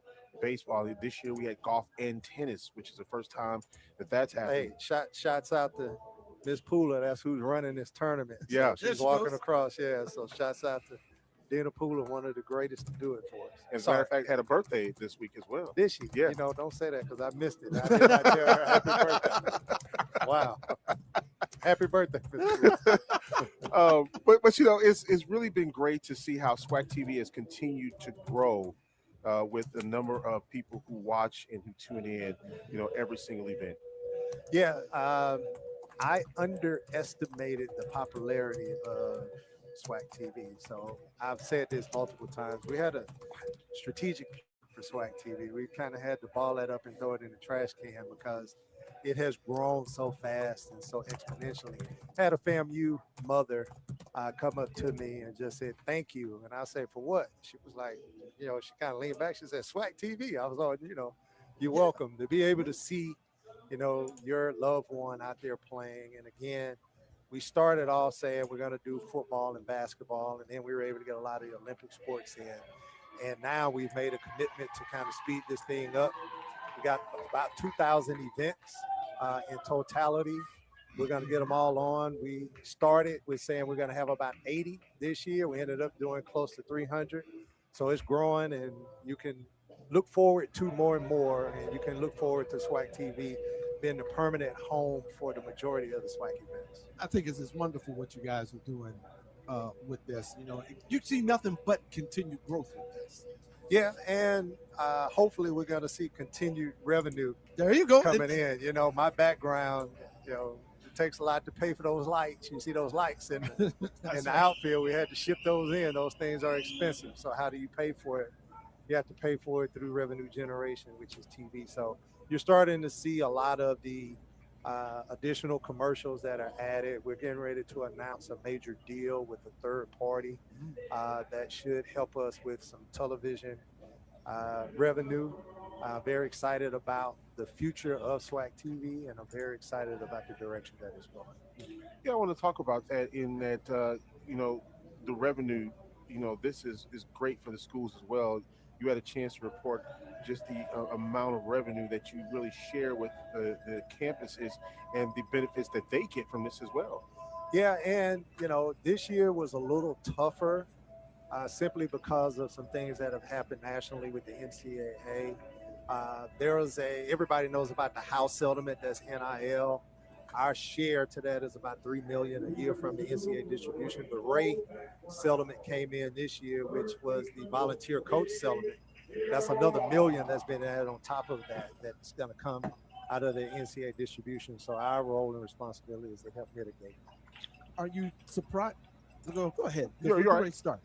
Figueroa is up to bat for FAMU as we have one out here in the sixth inning, 8-2, Alabama State on top. Have you been surprised about the number of MLB scouts that are starting to come here that we have from Wednesday all the way up to Sunday that have been here? I mean, they're talking to like KJ White over there at Southern, who is, you know, one of the finalists for the Dick Howser Award. For everybody who may not know what that is equivalent to the Heisman Trophy in baseball.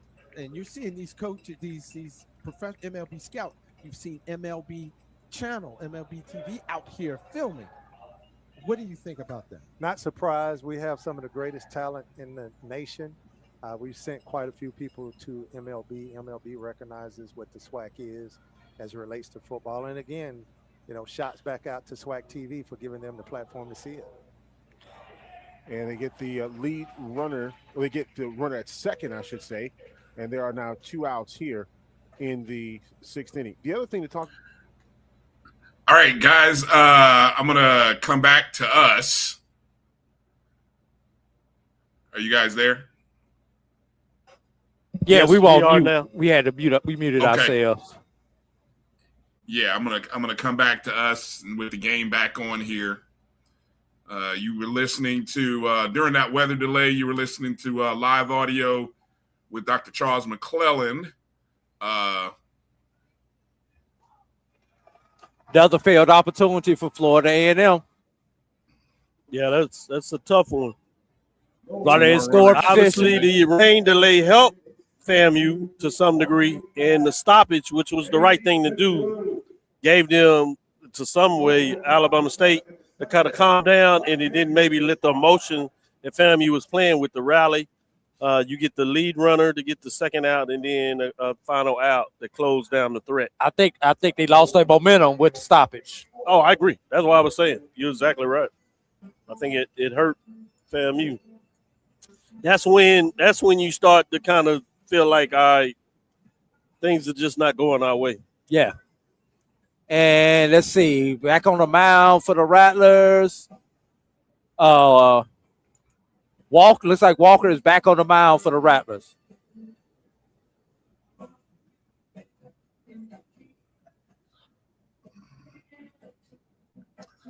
I was looking at the box score here for Alabama State.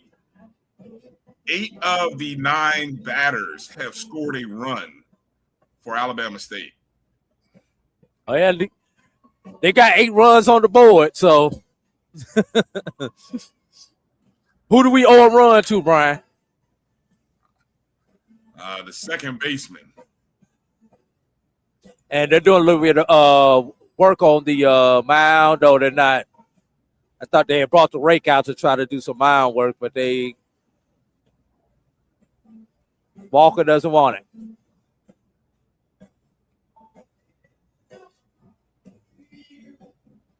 And usually in this case, they usually give the pitcher whatever he needs to get himself loose. Yep. Versus the standard 5 pitches between. If he wants it, yeah, they'll give him extra pitches if he wants that. Because you gave the pitcher that came back in the game, you gave him extra what he pitches, needed. so you try to do equal representation there. So good umpiring, and we're learning a lot. A.D. Drew always keeps us on toes. You know, he did this for a while, so we get a little professional insight in terms of somebody that has not just read the rule books, or like some of us out there try to act like we've done something. We got somebody that's actually done it for real. So I appreciate you sharing those things because it makes a difference when you're watching the game of how to look at plays being called. Exactly. And Brian, your guys are back, just so you know. They're back behind the plate.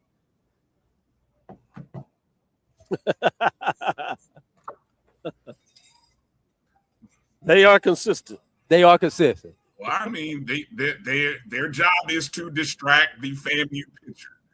So, you know, I will say this.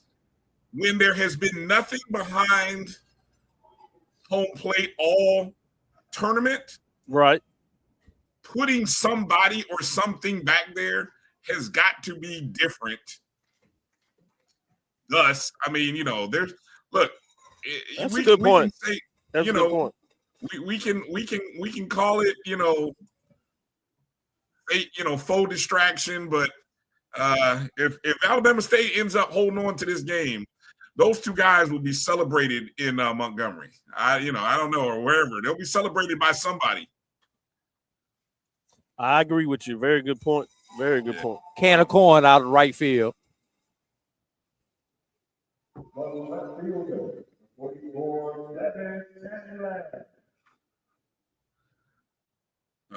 Got to go back and do some digging here to see largest deficit for FAMU this season.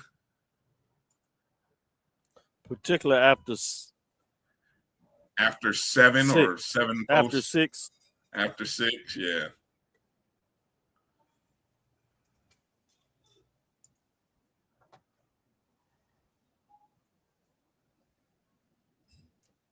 And if you're FAMU, when you come back up, assuming that you're able to hold this, all the thing you want to do, let's watch this throw across. Nice. Go ahead. With the wet condition. FAMU, don't try to get it all back at once. You want to go, you have to go That's 2, right. 2, You want to 2. chop it up, yeah. 2 runs in the 7th, 2 runs in the 8th, 2 runs in the 9th, and you keep your half clean. 2 or 3 runs, yep. Well, the final game of the regular season, FAMU trailed Texas Southern 8-5. Sorry, Doc, hate to bring that one back up to you. I watched it. Yeah, you're not lying. On SWAC TV. Yes, SWAC TV. Yeah, went forced a tie game at 8-8, and then it went 16 innings. Yeah, that was wild. Heck of a ball game. Yeah, it was a true precursor to this tournament in terms of the ups and downs, the emotions, and the comebacks, which is what we've seen in this tournament. That last weekend was an example of that for the SWAC this year.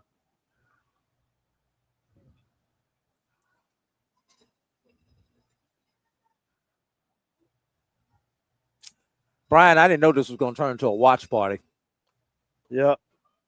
Other thing I want to talk about a little bit. You're not gonna be watching much longer. I'm gonna tell you that much. As we talked about, I did want to do an update, as I said on the show. This will give me a chance to say it. And I posted this. I have it in 22. It was Alabama State. In 2023, it was FAMU. In 2024, it was Grambling State.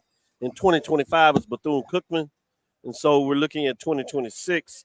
Again, the winner of this game will have 2 championships in the last 5 years, and that is the 12-team expansion era of the SWAC. Both these coaches were at their representative schools, so that means both either coach that wins will put 2 championships up there. That will tie Omar Johnson in terms of current coaches that are still coaching in the league in terms of the number of championships. So that's what's on the line.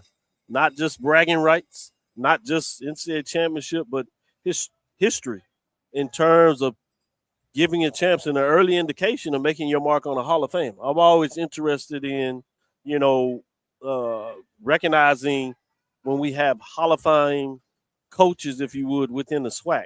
And this would secure, in my opinion, one of these coaches Hall of Fame. Not to say they still won't get a chance to have it or cement it even more, but I think in this case, either one of these coaches win this game, they will put themselves in a strong position to have a SWAC Hall of Fame name recognition. Let me ask you this, Dr. Cavill, and you bring up something interesting. Thank you. Coach Shoup, Florida A&M, Coach Hernandez, Bethune-Cookman. Considering Coach Shoup spent the majority of his coaching career in the Mid-Eastern Athletic Conference, Coach Hernandez, not as much, but he did spend a portion of it in the Mid-Eastern Athletic Conference. What would it take for them to be recognized in the SWAC Hall of Fame? Those 2 coaches in particular, because of their split career. And as of right now, and just let me finish setting this up. As of right now, even if Shoup wins this one, he still has had more success in the MEAC than he would have in the SWAC. How many championships did he win in the MEAC? I think he won 2 in the MEAC, correct? Correct me if I'm wrong, Brian. You're talking about Shoup? Yes. Yeah, 2 in the MEAC. Yeah, he's won 2. Two tournaments? He won, in the MEAC. And then he won a couple regular seasons. How many regular seasons did he win? I think he won. Well, they still were doing 2 or 3 when he was over there at the North and the South. No, MEAC was 1. MEAC was always 1. No, there was a period where the MEAC had a North and South. North and South division, yeah. Because they didn't want them to do that travel. Yeah, that is correct. And then you had Central that last year. Remember, they pulled out, and they were on the cusp of having their first MEAC championship, and they had a comeback loss to, I think, like Norfolk State or something like that. Yeah. It was unfortunate. That is correct. Yeah. So we seen it, and then there was a point in there, MEAC, where A&T was doing their thing. I would argue that all 3 of these coaches are SWAC Hall of Fame coaches. I'm just saying, especially with another tournament. No, I'm saying right now, before that where they are, making it this far, 5 in this new era of the SWAC. To me, that's what you're measured against, and it's early. But I would argue that all 3 of these are Hall of Fame SWAC coaches. Now, what I'm saying is, whoever wins this is automatic. It's not even a discussion. I think you can still have a discussion in terms of their resume now. And you got to imagine, unless something really odd happens, that they're going to have, add wins, might add some conference championships, even tournament championships over the next couple of years. But I'm saying, based on what they've done so far, I'd say that these are SWAC Hall of Fame coaches. Emmett says a few more SWAC championships. I'm not going to argue against it. I'm not arguing against it. This is a recommendation. I just happen to sit on the SWAC Hall of Fame, so I've kind of seen what goes through there. I've seen the challenge it is to get baseball Hall of Famers in there. And I'm saying, in terms of what we had with SWAC Hall of Famers, these resumes are concurrent in terms of that. But some of these folks are measuring like Coach Kadar. You can't measure that. That's not happening no more. No. So that's not your litmus test.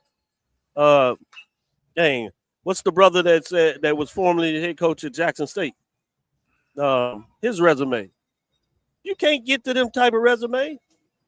No more. So you got to also look at it in terms of resumes of your peers. Your contemporaries, thank you, in terms of getting the SWAC Hall of Fame. Just like in basketball, you're going to have some basketball SWAC, basketball Hall of Famers. They're not going to measure to the SWAC when you had Lindsey Hunter, Kevin Granger going into the Hall of Fame.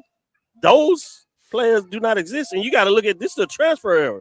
Are you going to even have 4-year players? I mean, you get 2 good years, you might be a Hall of Famer now. Yes. With championships and things of that nature, for sure. That one's in. That's going to be in there for a double. FAMU is going to put up with a leadoff double. No, he slowed down. Good call. I thought he was going to try it with this wet track. I don't blame him. That wet track, I don't blame him. I'm taking a stand. And you don't want to get your first out of the inning. Yeah, you too far behind to be taking the chance. Yeah. Yep. That was Will Brown who doubled to right center. This is about you got it in front of you, Brian. This is probably at least the 3rd inning when FAMU has had the leadoff on, and I'm just going off the top of my head. Yeah. Well, it's been probably Will Brown. I mean, that's his 3rd hit of the game so far. Jay Campbell has 2 hits. McKenzie has 1 right now. Everybody else, I mean, the bats have been silent for FAMU. I mean, it's the worst case scenario for FAMU. Bats are silent and the pitching hasn't been great. You know, that's so true. Hopefully in these last 3 innings, the FAMU bats get hot.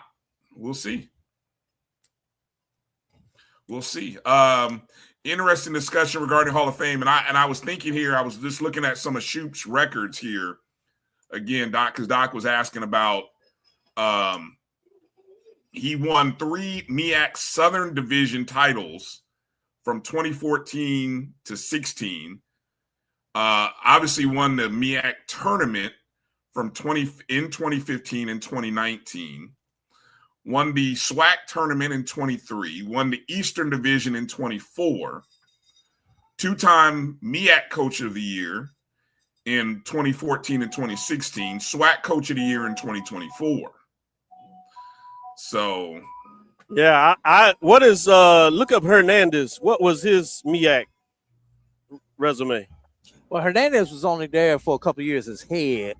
You know, he was an assistant after coming from I would Florida say Memorial. both Vasquez, even though he's assistant at Bethune-Cookman because of what they did and what he did moving over totality, I think you can make an argument that both of these coaches should be in the MEAC Hall of Fame. Certainly shoot. But I think you can make it. I definitely. Now, you talk about being tough. It would be tough to MEAC Hall of Fame consider MEAC doesn't sponsor baseball anymore to get some of these people in, because the further you get away from baseball, the more of an afterthought you become. The other tough part about getting into the MEAC Hall of Fame is who's going to make the recommendation. See, your Hall of Fame people don't realize is that you need to have somebody make a recommendation, and usually it's your school making a recommendation. FAMU doesn't have Bethune-Cookman, North Carolina A&T. They don't have individuals making it. And it's funny that you say that, because Coach Pettaway, our Coach Pettaway from Carlos Brown's show, you know, we just had an SIAC Hall of Fame selection where we went through, we did our nominations. And I asked, could I nominate Coach Pettaway for it? And it was one of those things with the bylaws. They wasn't sure. Yeah. Right. Nobody knew for sure, because the way it's currently written is after I've actually the school. strengthened, and I'll say this on here, and hopefully Dr. Charles McCullough doesn't feel away on it, but I'm the chair of the committee. Now, I just do the body of work, but they do allow you to make recommendations. One of the recommendations that came up that I had is to make sure that FAMU and Bethune-Cookman could you get previous players out of the MEAC into the Hall of Fame, the SWAC.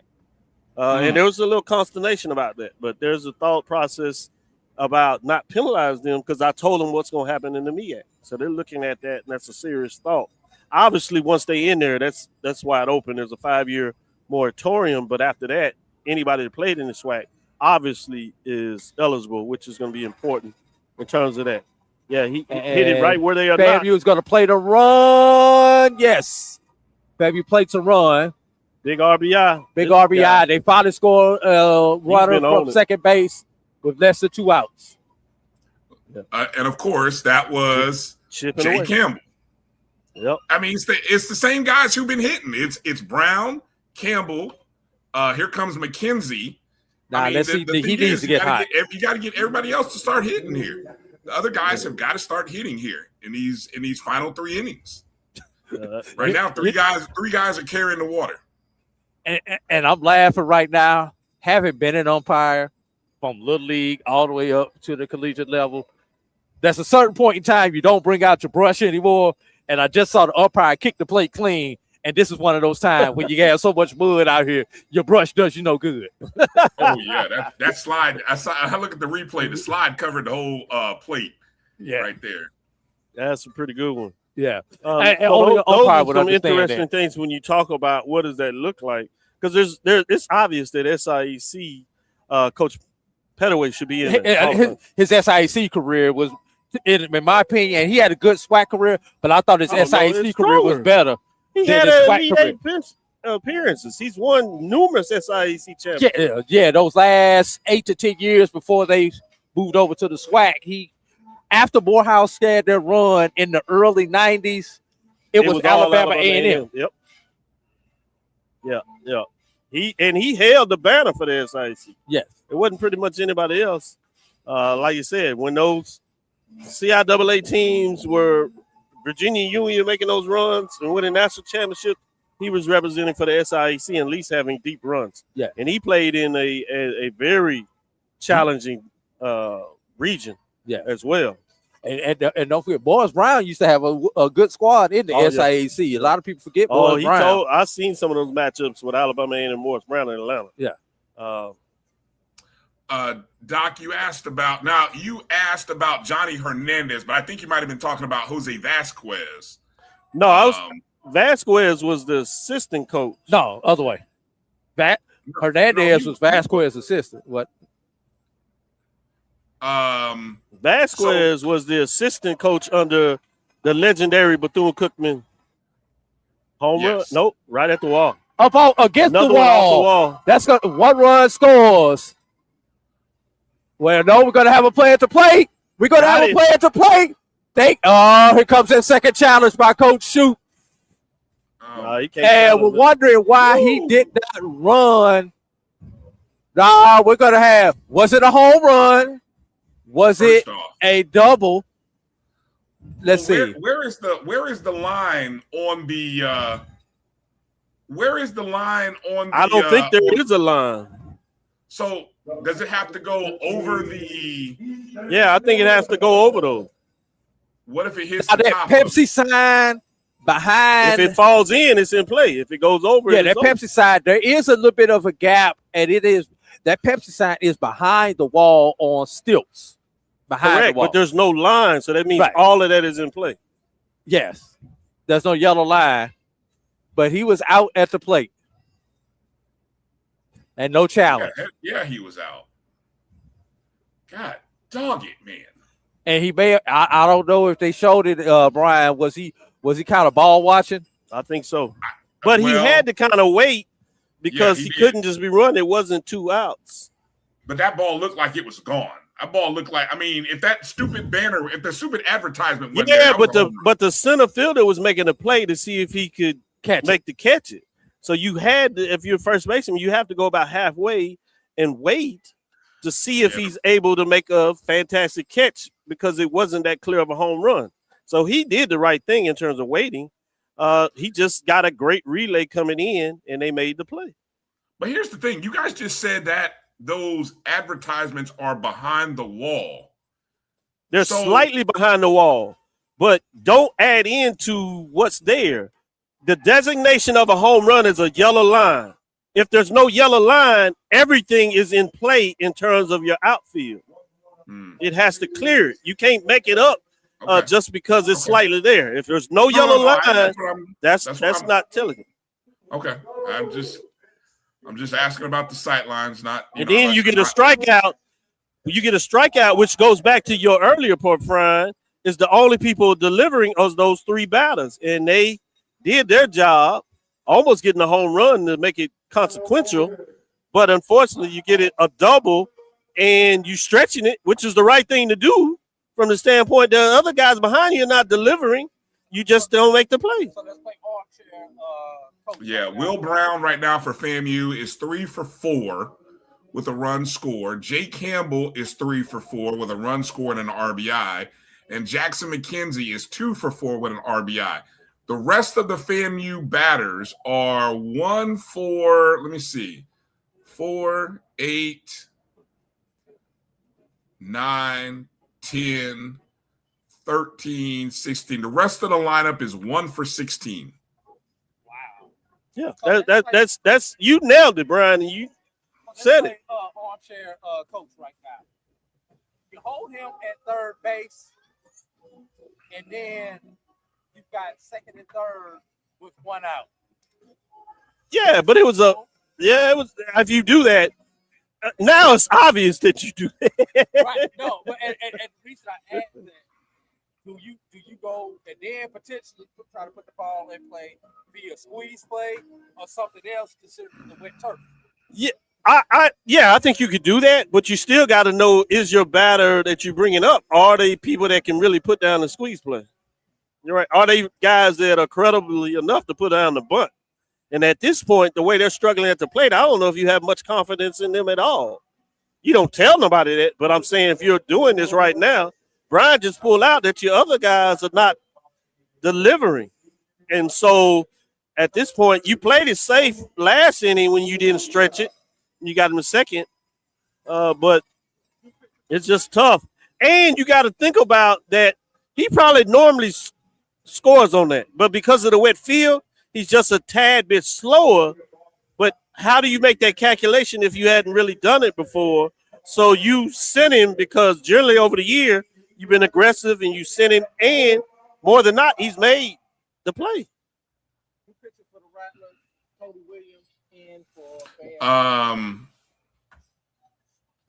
FAMU has left 8 runners on the base pads, and 9 hits, 8 runners left on base.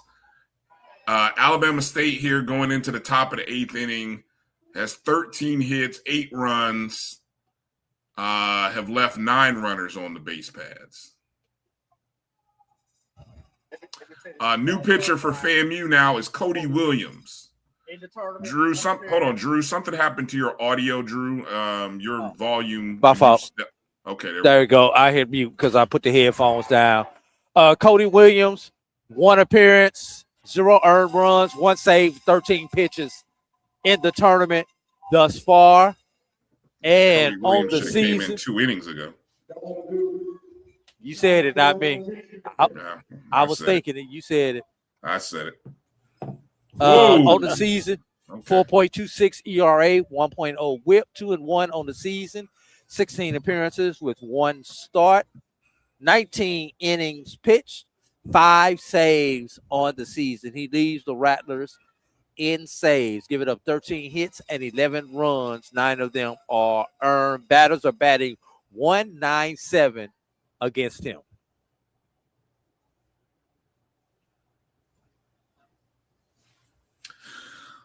Well, Emmett so I'm going to ask you a tougher question.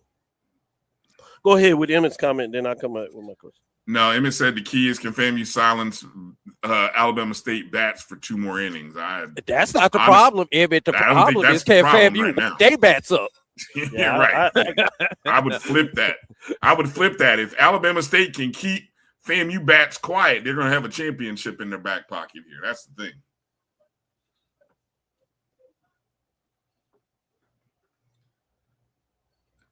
And again, FAMU is they've got 6 more outs. So they bat, they have 2 more innings here.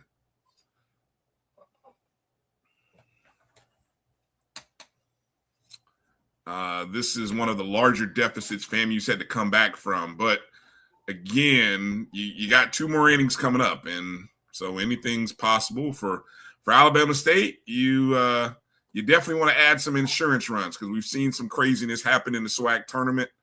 And so they're looking for insurance runs at this point.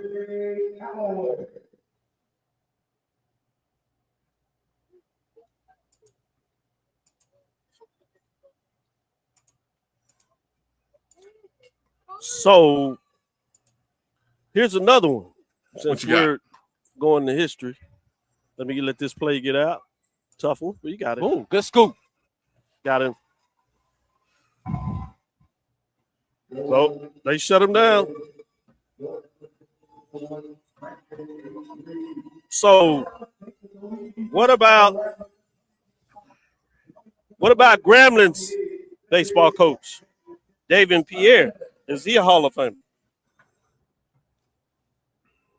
He took over in 2021.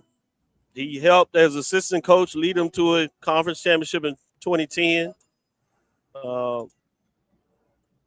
They won in 2021.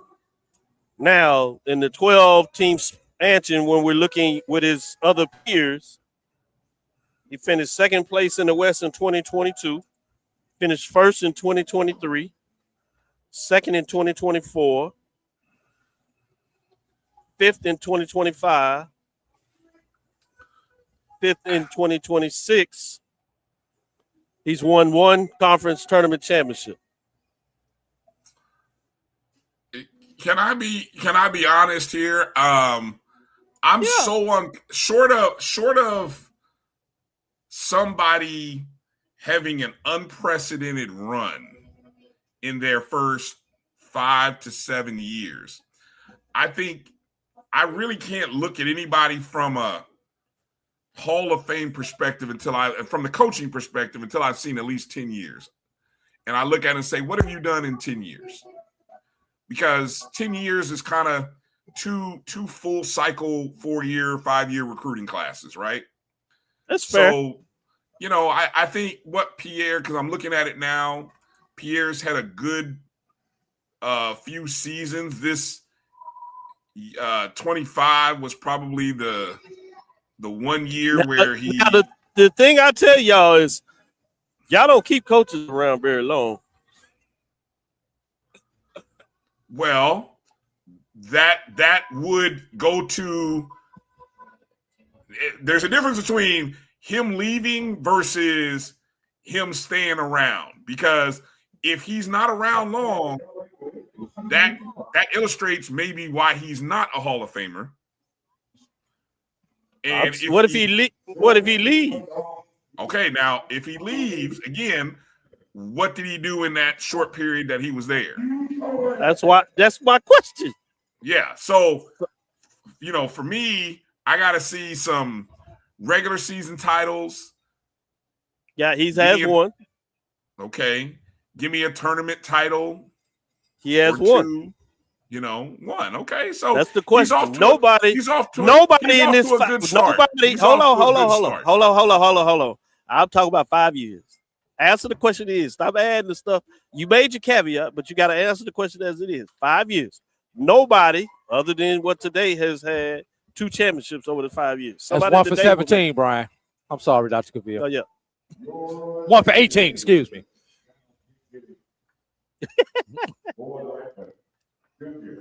I would say no, Doc. I would say no right now.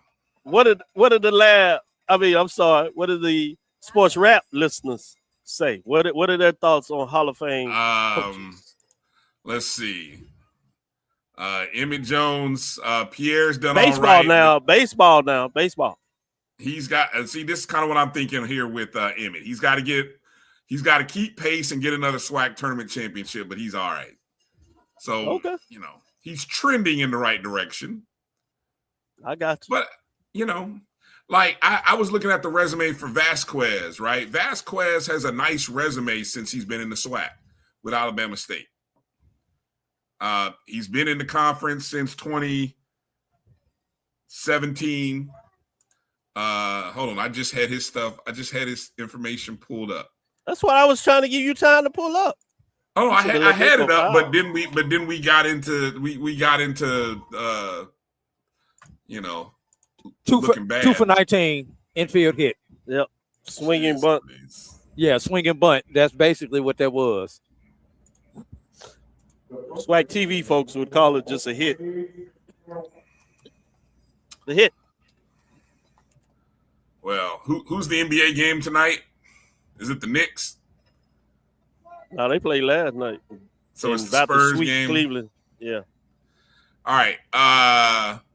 Jose Vasquez, all SWAC.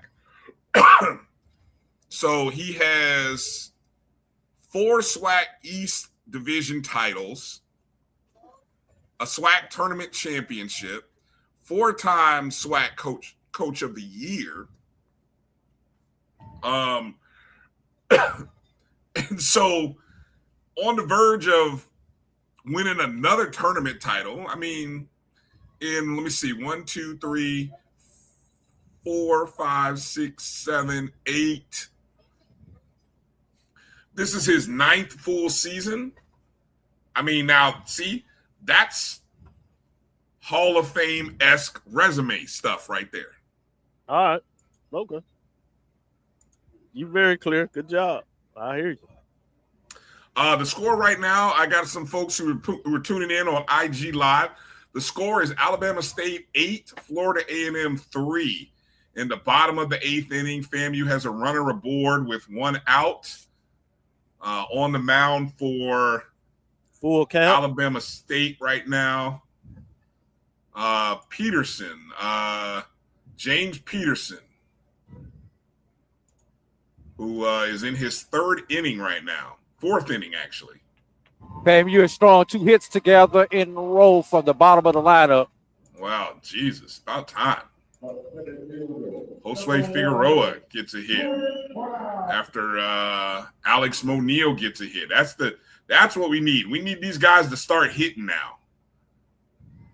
And this is the 2nd time through the lineup. Yep.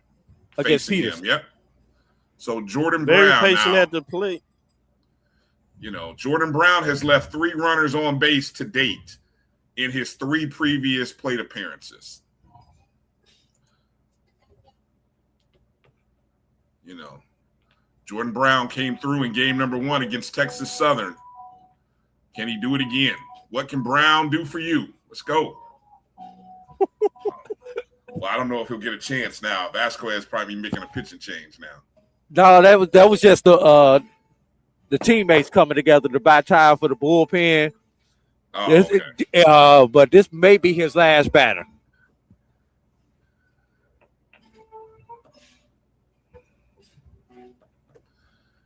Well, nothing like some drama in the SWAC championship game, fellas. So maybe FAMU can provide another. There's no drama, Brian, unless FAMU gets a hit right here. That's what I'm hinting at, Drew. Come on now. Oh, you talk about like we got drama. Well, we ain't got drama yet.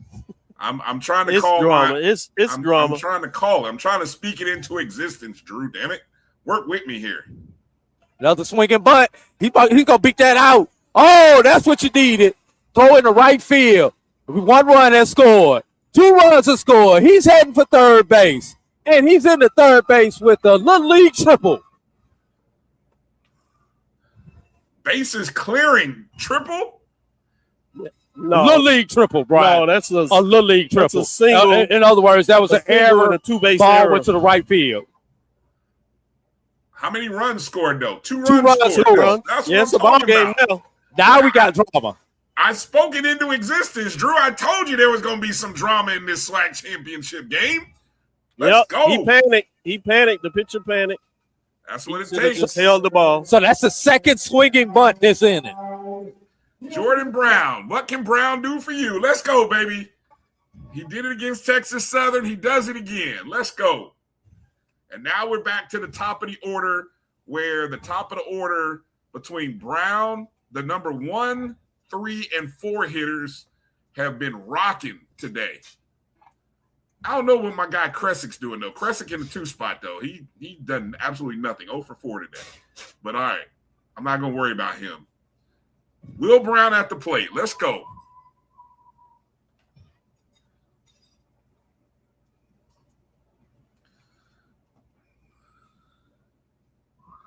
Only 1 out.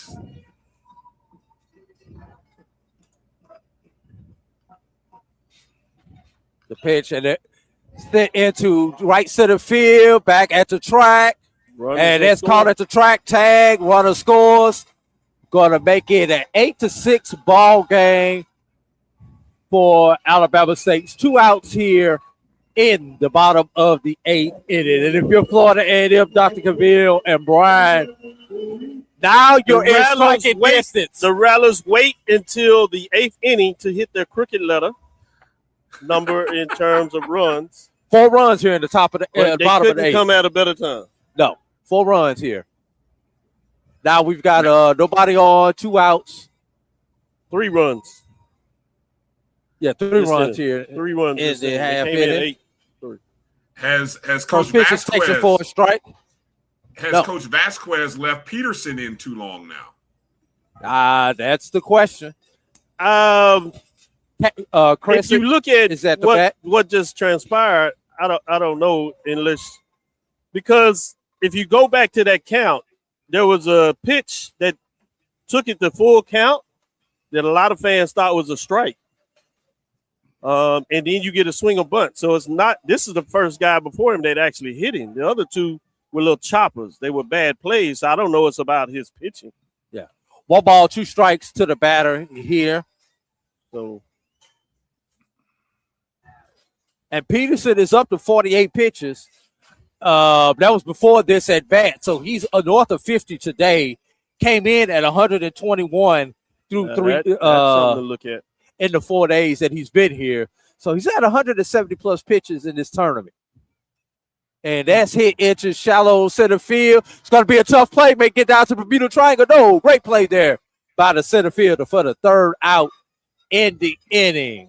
So FAMU plates 3 runs here in the bottom of the 8th innings on 3 hits, 1 error, nobody left on base. As we head to the 9th inning, Alabama State 8, Florida A&M 6. And I'm sorry, I went to my inner play-by-play. That's all right. I'll tell you why that's a big play. I mean, even though Kresick, if that could have dropped, that would have been nice because coming up in the 9th inning, you got Campbell and McKenzie. First 2 batters up. Campbell's 3 for 4 on the day. McKenzie's 2 for 4 on the day.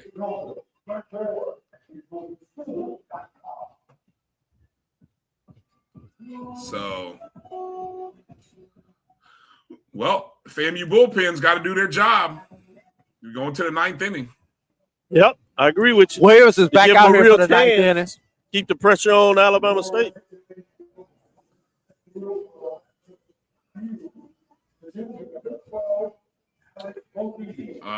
Let's see. The left fielder now is Alex Monils. Who did you say was pitching, Drew? Is it still Williams? Williams is still in. All right, I'm okay with that. I mean, he only threw 9 pitches the previous innings. Exactly. Williams has been let me see, in the tournament thus far. Yeah, he only threw 1. He's the freshest arm we've got because he's only thrown 13 pitches in the tournament coming into today. Yes. So Cody could probably carry the 9th, and if it goes extra innings, he can carry probably the 10th, I would imagine.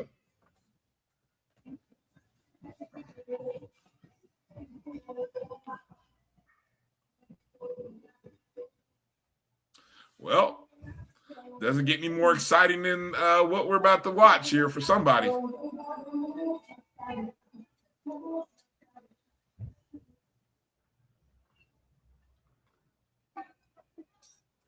Let's take a short break and then come back with a little more of the action. We'll stick with this live in-game coverage here of the SWAC Baseball Tournament. You can see Dr. Cavill and A.D. Drew live from Rickwood Field. I'm at the home studio, and FAMU. Is it raining again? No. Oh, okay. That's just a foggy camera from the center field view. I was worried. Okay. Probably a little bit of humidity out there. Okay. Cody Williams pitching for FAMU, trailing by 2 in the top of the 9th inning. We'll be back after this short commercial break right here on the Black College Sports Network.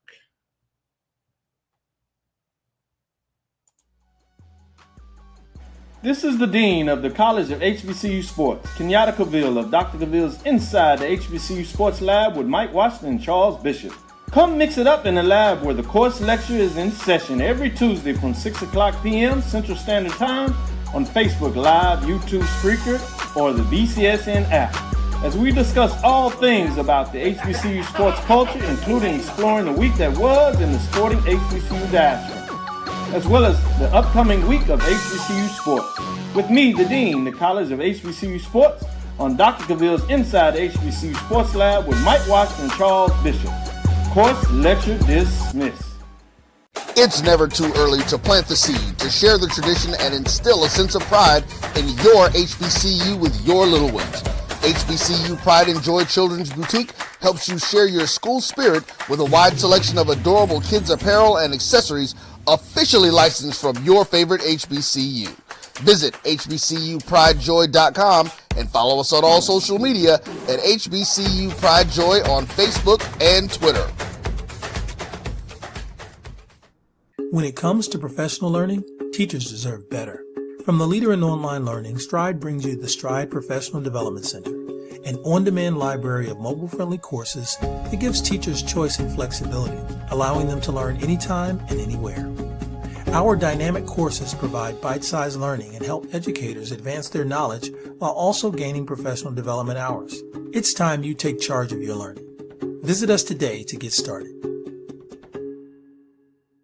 For over 30 years, HBCU Image has been more than just an apparel store. We've been a movement, a statement, a legacy. We celebrate the pride, the purpose, and the culture that make historically black colleges and universities legendary. HBCU Image, a Kenny T's company.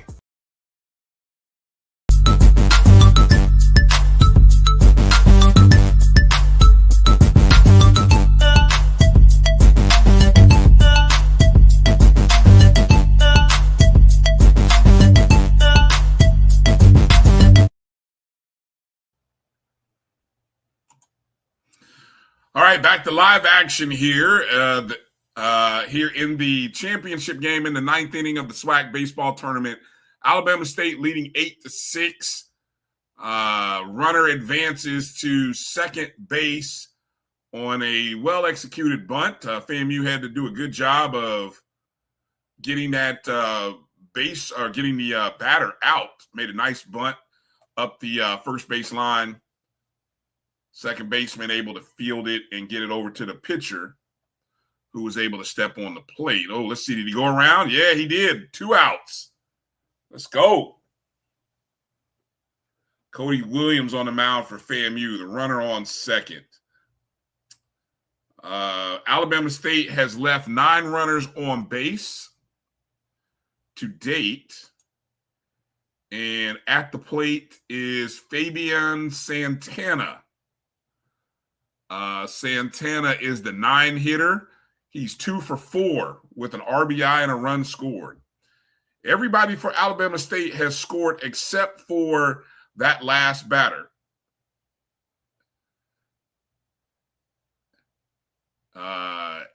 Espelaye. I hope I said his name right.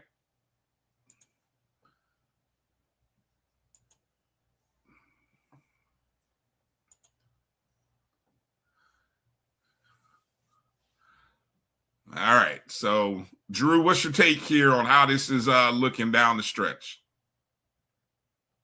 Oh, you're on mute, Drew. It's real simple. FAMU has to get out of this half inning clean and hope the bats continue to be good. You've got your 3, 4, 5 hitter. If you're the Rattlers coming to plate in the ninth inning, so we shall see.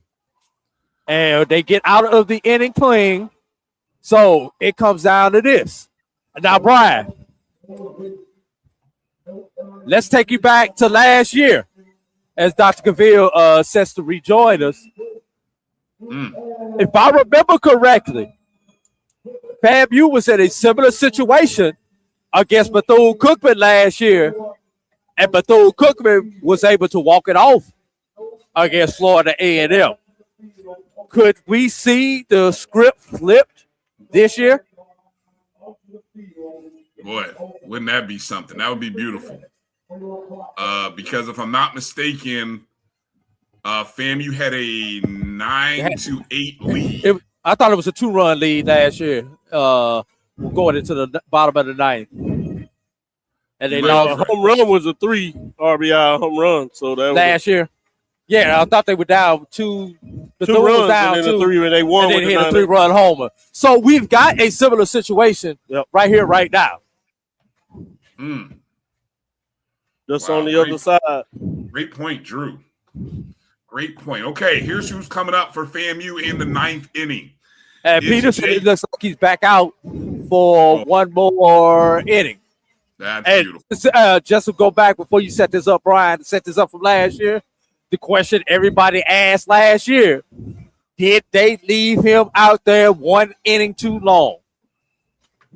Will Alabama State be asking that same question? Or does Peterson have enough to get these last 3 outs? Could I go ahead and set it up, Brian? Okay, great setup. Batting for FAMU will be Jay Campbell. He's 3 for 4 today with an RBI and a run scored. Behind him is Jackson McKenzie. He's 2 for 4 with an RBI. And then you've got the catcher, Ethan Miller. Ethan Miller, he's 0 for 4 today. Be interesting to see what kind of situation he's in. He's 0 for 4. And then you have the shortstop, Matthew Perez, in the cleanup spot. But obviously, the success is really going to happen in the first 2 batters here, Campbell and McKenzie. Got to at least get one on to have a chance. Definitely got to get at least one on. And first pitch was called strike. And that's hit out into left center. 1 out. Alabama State. All right, so Jay Campbell. Covering the field really well there. They had a chance, but it stayed up there just a little too long. The left fielder, I don't think would have made that play, but the center fielder covering a lot of field made the play. Yeah, McKenzie stepped to the plate, everybody. I'm going to do a little bit of my inner play-by-play right here if you guys don't mind. What's McKenzie on the day for me, Brian? Because I don't have my 2 for 4. 2 for 4 on the day. Fouls the first pitch straight back for strike 1. And if you're McKenzie right here, Dr. Cavilla, Brian, all you want to do is get on base. You cannot win the game with one swing of the bat at this point in time. You have to get a base runner on if you're the men in orange and green. Next pitch. Call, strike 2. Plus you put the pressure on the pitcher if you get on, because now he has to be careful. While he can give up a single or whatever, he doesn't want to give up the big run. So he's a little more protective on the plate versus if he's able to get out of this, he's going to attack. And that's hit into deep left field. Back at the track. Wall. It is off the wall. 1 hop to the left fielder. And that is a long single, everybody. That the left fielder could not have played that carom any better than he did right there to hold McKenzie to a single there, everybody. Okay. Devin Chandler out there in left field, making a great play, getting the ball quickly back to the infield. Now to the plate for the Rattlers, Ethan Miller. Miller 0 for 4 on the day. Great time for your first hit with 1 strikeout, and we've got time called. Coach Shoup. All right, first of all, Coach Shoup looks like he's going to put in a pinch runner, which means we're probably going to have some action on the base.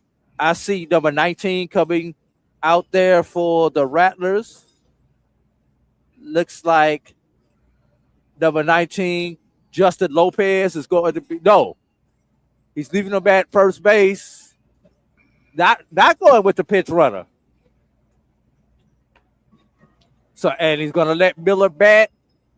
Yes, Miller is going to bat 0 for 4 on the day. Has struck out 1 time. 277 on the season. 3 home runs, 33 runs scored, 32 RBIs. Not quite a budding situation. First pitch taking the inside corner for strike 1.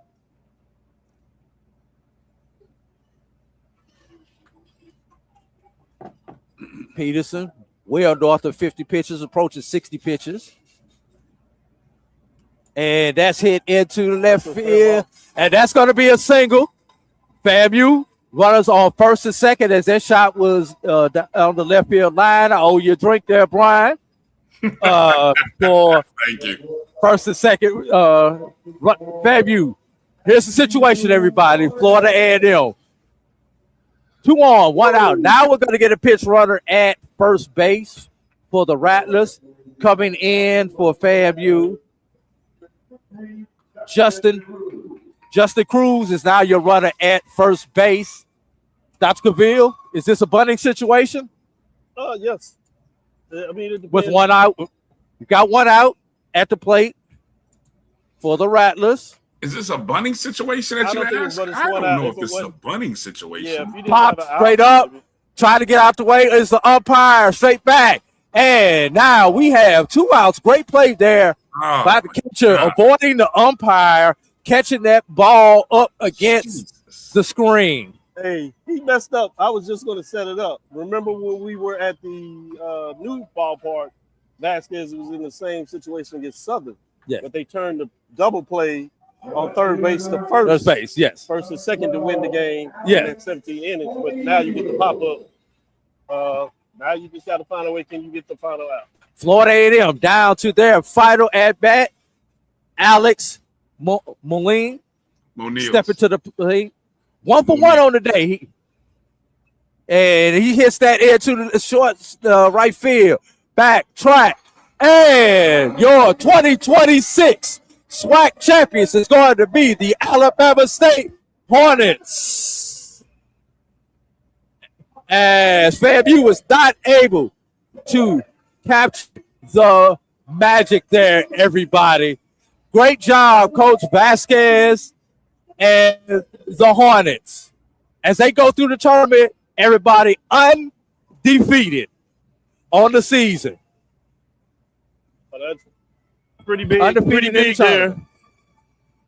I know it's tough for the Rattlers out there, and I'm with 2 on the board, so certainly I'll take over and do a little bit of talking here. But credit goes to FAMU, the Rattlers. They even made a vaunted push forward in the last inning. But with that being said, you have to credit the Alabama State Hornets. Finished the regular season in 4th place, had a tremendous regular season, 30-plus wins on the season. They culminate with a championship. In terms of what's going on there, working with my son, trying to get down there in terms of what's going on as he heads to the field. And so Deuce doing the post game. Andrew's going to go get some stuff on the field and some recording. So I'm going to stick with you, Bryan, to give some updates in terms of what took place there. Carlos is already in the Black College Sports Network congratulating Bama State on a championship. Credit to their Vice President of Athletics, Dr. Jason Cable. He is in the house. And the coaching staff, Vasquez, he secures his 2nd SWAC tournament championship in this new 12-team era of the SWAC. So that's big. That's big in terms of what that looks like in terms of the game. In the tournament. So a lot of work is going on here. They're celebrating in terms of what that looks like. FAMU is being real respectful in terms of what they're doing in the decades and wondering what if a couple of plays here and there. A great tournament run, a great season for that matter in terms of finishing in 3rd place. That close to a championship here in Rickwood Park for the 2026 championship goes to the Alabama State Hornets. Taking it back to you, Bryan, before I give some additional comments. Well, hey, obviously, you know, the one team that I will say that I was telling people to pay attention to last week was Alabama State. That was my sleeper team. I said the same thing. We were the only 2. Yeah. We're that the was only a sleeper team. You know, I did have respect for the 30 wins that they secured during the year and the fact that nobody was talking about them. But, you know, they just played a perfect game. They played a great game. You know, one game that's, you know, you picked a bad day is a bad day. You know, FAMU had everything, every opportunity. They had their best pitcher. He didn't have a great day. Certainly the struggles from 2/3 of the lineup. Correct. Until very late. And to the credit, they pushed back, but yes, they did not produce earlier. So you're absolutely right. I mean, the 3 runs in the 4th inning to kind of give Alabama State some comfort. And then they backed it up in the 6th where they really had room for error. And it came out because, credit to FAMU, which we knew they were able to do, they struck with 3 runs in the bottom of the 8th, but it wasn't quite enough, to your point, in terms of getting it done. Second, and you know, the toughest part is, you know, second consecutive season where you've lost in the championship game. And yeah, that's tough. You know, that's tough. So yeah, there's no way around it. I mean, you try to look at the bigger picture, but you get so excited for championships. And you know how tough they're to come by. So even if you're here 3 or 4 years, you only got one. So you know that it's a challenge to get over the hump. So you're absolutely right. This is Drew coming in, giving you some on-the-field coverage. And if he gets an interview, we'll break to him. But right now, we'll keep talking in terms of what that looks like. So credit to them in terms of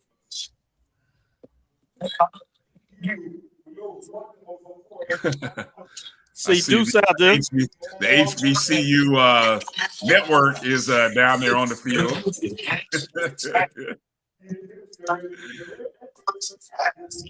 I love it, man. What it must be like for those 2 young fellas to be able to cover the sport and the conference that they love and be able to do it. That's awesome. The sport that they love too. So you're right. This is bigger than most.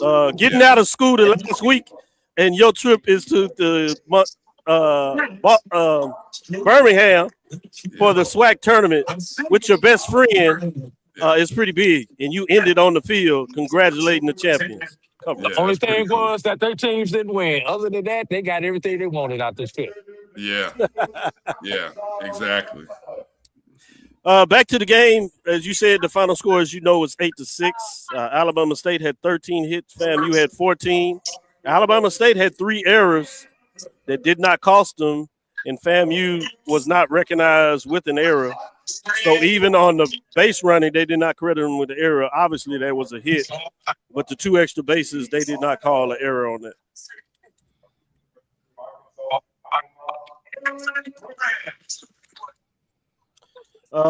James Peterson went 4.2 on 76 pitches. He gave up 9 hits, 1 base on ball, 2 strikeouts, and 2 earned runs. You had Caleb Granger with 5 innings pitched, 83 pitches, 11 hits, 0 walks, 4 strikeouts, but 5 earned runs. Yeah, I don't know. I'll tell you what, Doc. I'm looking at the Alabama State pitchers, and they got almost a split game between their 2 pitchers. Let me make sure I get his name right. Is it Jorhan? Jorhan LeBoy was the starting pitcher. Johan, thank you. Okay, Johan LeBoy was the starting pitcher. Went 4 1/3. Faced 20 batters, 74 innings pitched, 2 earned runs, and then James Peterson came in with 1 out in that 5th inning, and he finished it up. And he dealt with the rain delay. He dealt with a little bit of a rain delay too. Good catch. Which, you know, I think that was in that, let me see, where did FAMU score a couple runs? In that 7th or 8th inning? 6th inning is what the delay was. Okay, but that rain delay, Brian, was no more than just a half inning when your other team was batting. Right, It was that short. Yeah. So, but the fact that he was able to still come back out and still pitch well, and it got tight there down the stretch, man. It got tight down the stretch. So yes, it did. Yes, it but did. I he mean, you managed literally to close had it out. the tying run on base, and so it was that tight. Let me give you some other stats. ASU had 37 at bats, while FAMU had 38 bats. As we continue to say, the runs were 8 for Alabama State, 6 for FAMU. I told you about the hits, 13 for Alabama State and 14 for FAMU. FAMU had 4 doubles, and I think all of those doubles hit the wall. So they were close to being home runs, which would have been a whole different game, obviously. And FAMU also had 1 triple. While Alabama State had a lot of hits, they were all singles. They didn't get any doubles or any triples. They did get 1 home run, and I told you the doubles for FAMU were close to being home runs, but they didn't get any home runs, which is something they normally able to do. The ballpark held true for them, for Alabama State. RBIs, Alabama State earned all of their runs. They were all RBIs, while FAMU had 4 RBIs. The walks were even at 2 apiece. Strikeouts, Alabama State had 8 strikeouts, while FAMU had 4. Alabama State had a stolen base. FAMU did not. Both left 10 on base.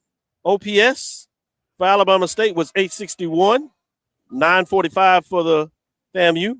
For the Hornets, innings pitched was obviously a 9-game. For the Hornets, they had 4 earned runs, while FAMU had 8 earned runs. Putouts, they were even at 27. This is a pretty even game as came down the stretch. Assists, the Hornets had 12, the Rattlers had 9, and as I told you about the errors, all of them went to Alabama State, none for FAMU. So, excuse me, Dr. President named the MVP of the tournament. No surprise to anybody who's been paying attention. You called that one, Drew. Good call. Good call. You called that. And now here's the trophy presentation, everybody.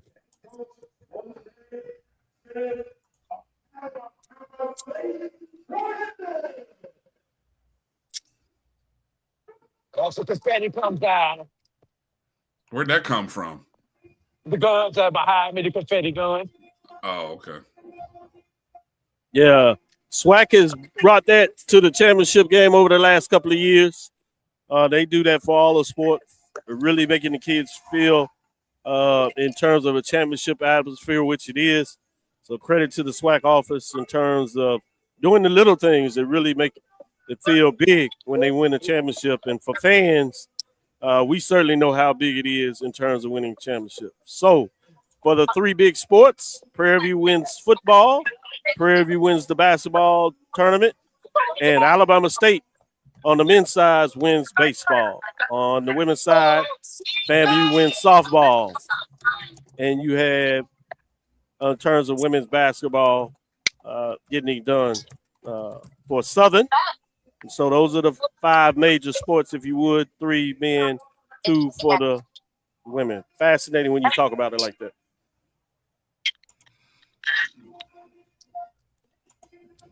All right, Drew must have lost his camera feed. Yeah, because I mean he was doing a good job. He had it all set up.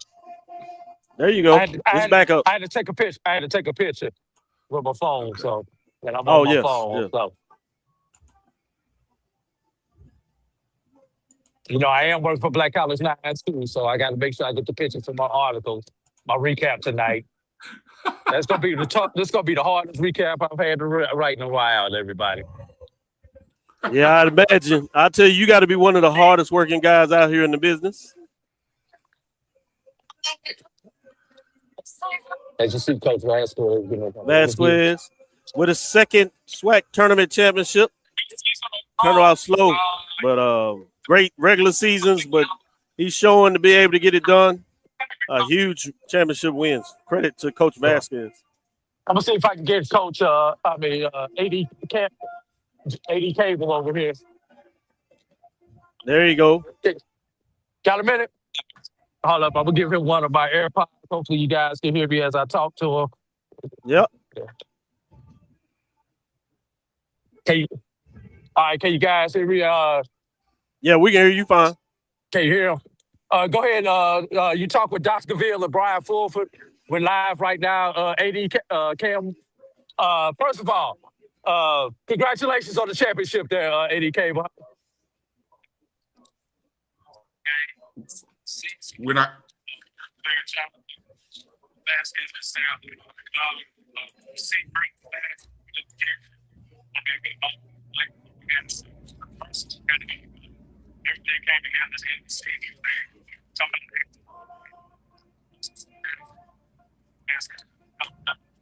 And I want to ask you a question as an administrator.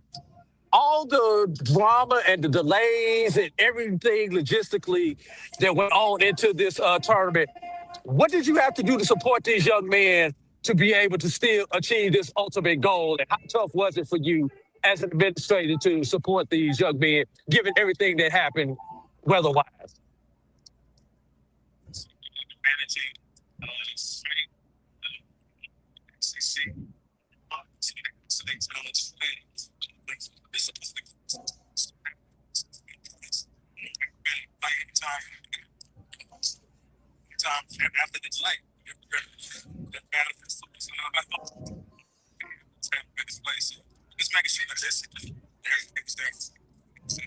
Dr. Gaville?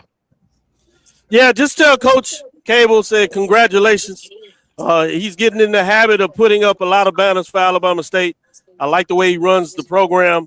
I recognized him as one of the top 5 ADs in the country overall, but particularly for HBCUs. The work that he puts in is tireless, so I just want to say congratulations. I've had a chance to experience the inside of the Hornets' nest, and it's a tremendous place to be, so I'm proud of the work he did. So I just want to tell him congratulations. Thank you. Hey, Brian? Similar. Congratulations, AD Cable. That's all I got for you. Congratulations.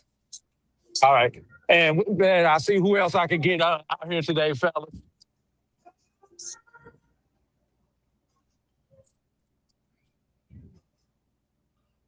So as he's following the other folks around, not a lot of fans have got a chance to really see this. They see the post game and they see a couple of interviews. But credit to the Black College Sports 9. We telling you that we're going to give you HBCU inside and out. So you got a chance to hear from the vice president of intercollegiate athletics at Alabama State. You saw the trophy presentation. Dr. Gaville, look who I got here. Oh, yeah. Congratulations. I see it big time. I'm live with Dr. Gaville and Brian Fulford. Yeah, they said congratulations.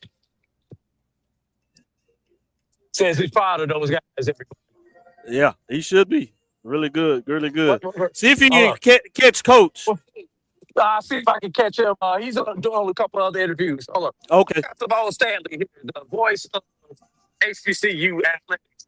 Is it live? Yes, we are live. Oh, I gave you the wrong one. You're right here. BCSN SportsWrap, myself, Brian Fulford, Dr. Gaville is on right now. Simone, they called you in for the most important game, Simone. So just give us your impressions of the game itself and just this field being here at Rickwood Field. So definitely it's different being here for a position. Literally feel the players were saying similar sentiments like again, I mean, like, you know, right? So, every time the little guys, thank you. Never went away. Never went away. That's the thing.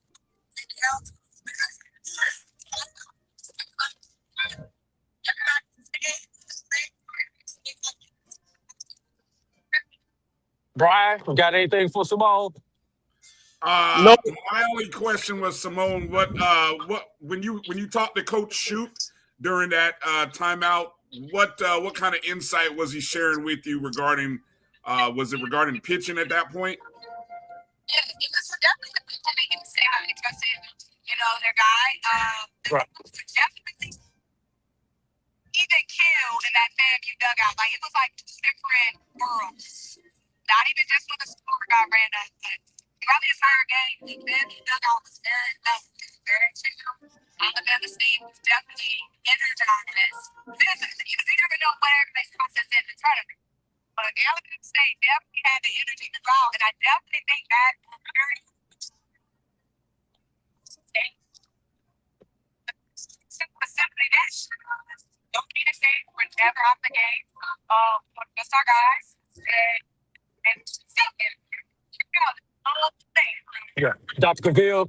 Yes, you get to see it really close up on the field. In your opinion, what was the most critical play in this game that figured into the outcome? You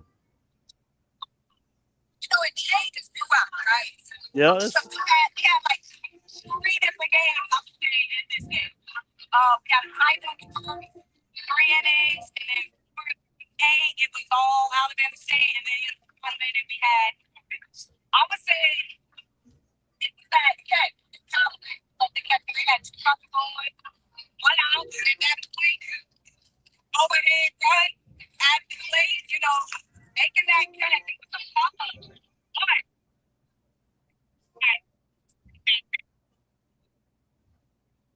that back end, and then obviously make that play right there. I think now we can play.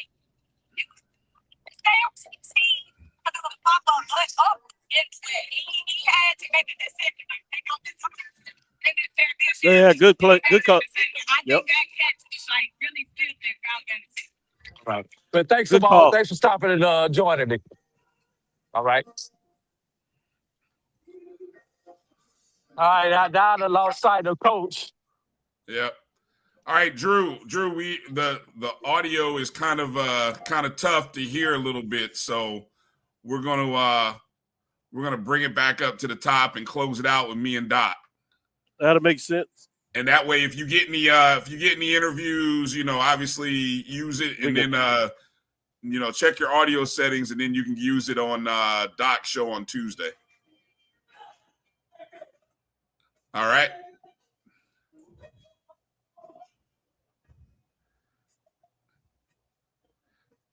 All right. I'm not sure if he's I don't know. He said he said okay, gave us a thumbs up. Thumbs up. Okay, good job, Drew. Good job. All right. Let's well, Bryan, you get to sit back in the house. I know it's tough, but we've been here. I'm exhausted, but these tournaments bring out a lot of magic. I love doing it for the lab listeners, for the SportsWrap, for the BCSN network. So I hope they really enjoy the fact that we give coverage that you can't get quite anywhere else. The dedication that we put to this is something that we're serious about because we appreciate it, but it's worth it. And the fact that I had the privilege of my son and his best friend, Ryan, a good friend of mine, his son out here to experience this at such an early age is something that I'll never forget over the years. This is the first time that he was able to get on the field in the capacity of a media person with Ryan covering it as he's doing now. So they're down there getting post-game interviews. Nice. They are serious about what they do. They ask tough questions, ask good questions. A lot of folks are surprised. They hear them. They be like, oh, this is good. They're really good, which I can't blame folks because they're young. So you don't have that level of expectations. But when you hear it, you be like, oh, they're serious about this. They're actually good. They practice. This is not just for show. This is real thing. So I did want to acknowledge that. I appreciate you all giving the space for him to be able to enjoy it in a lot of ways. So it's a beautiful thing for me. But as we kind of close out and turn it to you for the last words, I did want to say this has been a great athletics season because this culminates everything other than the individual NCAA tracks. But for a team, for the most part, this includes it. And the SWAC does it better than anybody else in a lot of ways. One of the advantages they have is being at the Division I level and the fact they have baseball. So they get to really start things off early with volleyball and soccer. Then you get into football, which you know is the 100-pound gorilla, and it covers everything, and it seems to go all year round, literally. But then they close it up with softball and then baseball to put the final pin on it. And this year it was Alabama State bringing home the Founder Trophy. We already know who's the all sports, but Alabama State is right there in terms of what they did in representing the conference, be at the top of the conference. So a lot of things to be happy for the Alabama State Hornets. They bring in a new basketball coach, so that's going to be fascinating to kind of see what they do on that side of the thing. We got a couple of football coaches coming into the conference, so that's going to be fascinating. Obviously, we're looking for a basketball coach at Texas Southern, along with others. So I'm fascinating. Before you know it, it'll be July, and it'll be time for us to get to the SWAC Football Media Day and give some unprecedented coverage like we do again. But at this time, it's time to give it a break in terms of being out in the field, and we'll take a little break. I'll get some real vacation in. Hopefully you'll do some in. We'll still do our shows, but we'll do them from a little different perspective. But this does it. It's great to be on the stage with you, Bryan. I couldn't think of a better way to cut it off. Doc, I appreciate you. You guys have done a great job this week. Good job, A.D. Drew, with all the write-ups with Black College Nines. Good conversations with Carlos, Black College Sports Network. We tried to cover this SWAC baseball tournament, and hopefully all of you guys enjoyed the content wherever or whatever show you watched it on, whether it be the ONG on Wednesday, Doc on Thursday, Carlos on Saturday, and then tonight with the championship game. Congratulations to Alabama State, the 2026 SWAC baseball champions. Coach Jose Vasquez gets his second, and he's sort of minted now, along with Coach Omar at Jackson State, as the only coaches with 2 SWAC baseball tournament championships under their belt. And so congratulations to those guys. And we will wait the announcement, I think, in the next 24 hours as to where their next step is in the NCAA regionals. Yep, we'll find out tomorrow, I think around noon or so. Okay. Central time. But check right. that out. That will be on ESPN as they break it down. And with all the drama, the SWAC was able to get the tournament in, and they brought it to everybody and pulled it off. Yes, indeed. And congratulations again to the Southwestern Athletic Conference for another a great tournament this spring. We've seen a lot. It's been a successful year for SWAC TV, which I think has revolutionized the game. And we look forward to seeing the exciting future for it as more colleges and university and athletic departments hopefully figure out a way how to capitalize on this great tool that's available. For the second consecutive year, Doc, we get a champion going undefeated in the SWAC baseball tournament for the second consecutive year. So, little stat of the day for those of you who really care. So, all right. Well, I'm going to go pour out my tears in a bottle of bourbon and kind of, sulk and watch a little bit of the Spurs and OKC and lament over what could have been. I have my little traveling 4-ounce tool kit that I bring with me of tequila. I saved it. And so I don't know if I'll be soaking tears, but I certainly will be soaking some suds. I got a half a bottle that's going to disappear between now and midnight. Not a half a bottle. Oh, good. between now and midnight. So, got to go. Yeah, got to go. So, on behalf of A.D. Drew, who's somewhere down on the field getting some interviews and stuff, and of course for Dr. Kenyatta Cavill, I want to thank all of you for tuning in and watching. Hit the thumbs up and the like button wherever you are. Do us a favor, go check out the BCSN Pod Zone, the podcast that aggregates all of our shows in one nice platform on the podcast feeds of Spotify, Amazon Music, iHeartRadio, Apple Podcast, everywhere you listen to podcasts. That's BCSN Pod Zones. That's going to do it for tonight. You guys have a great day, great week, and we'll see you on Tuesday night in the lab, summer school session. checking in with Doc and the professors as they cover sports the way nobody else does. So that'll do it tonight, everybody. Be safe. Congrats again to the Hornet and Hornet Nation, and we'll see you around. For, again, A.D. Drew and Dr. Kenyatta Cavill, I'm Brian Fulford. Peace out, everybody. Peace.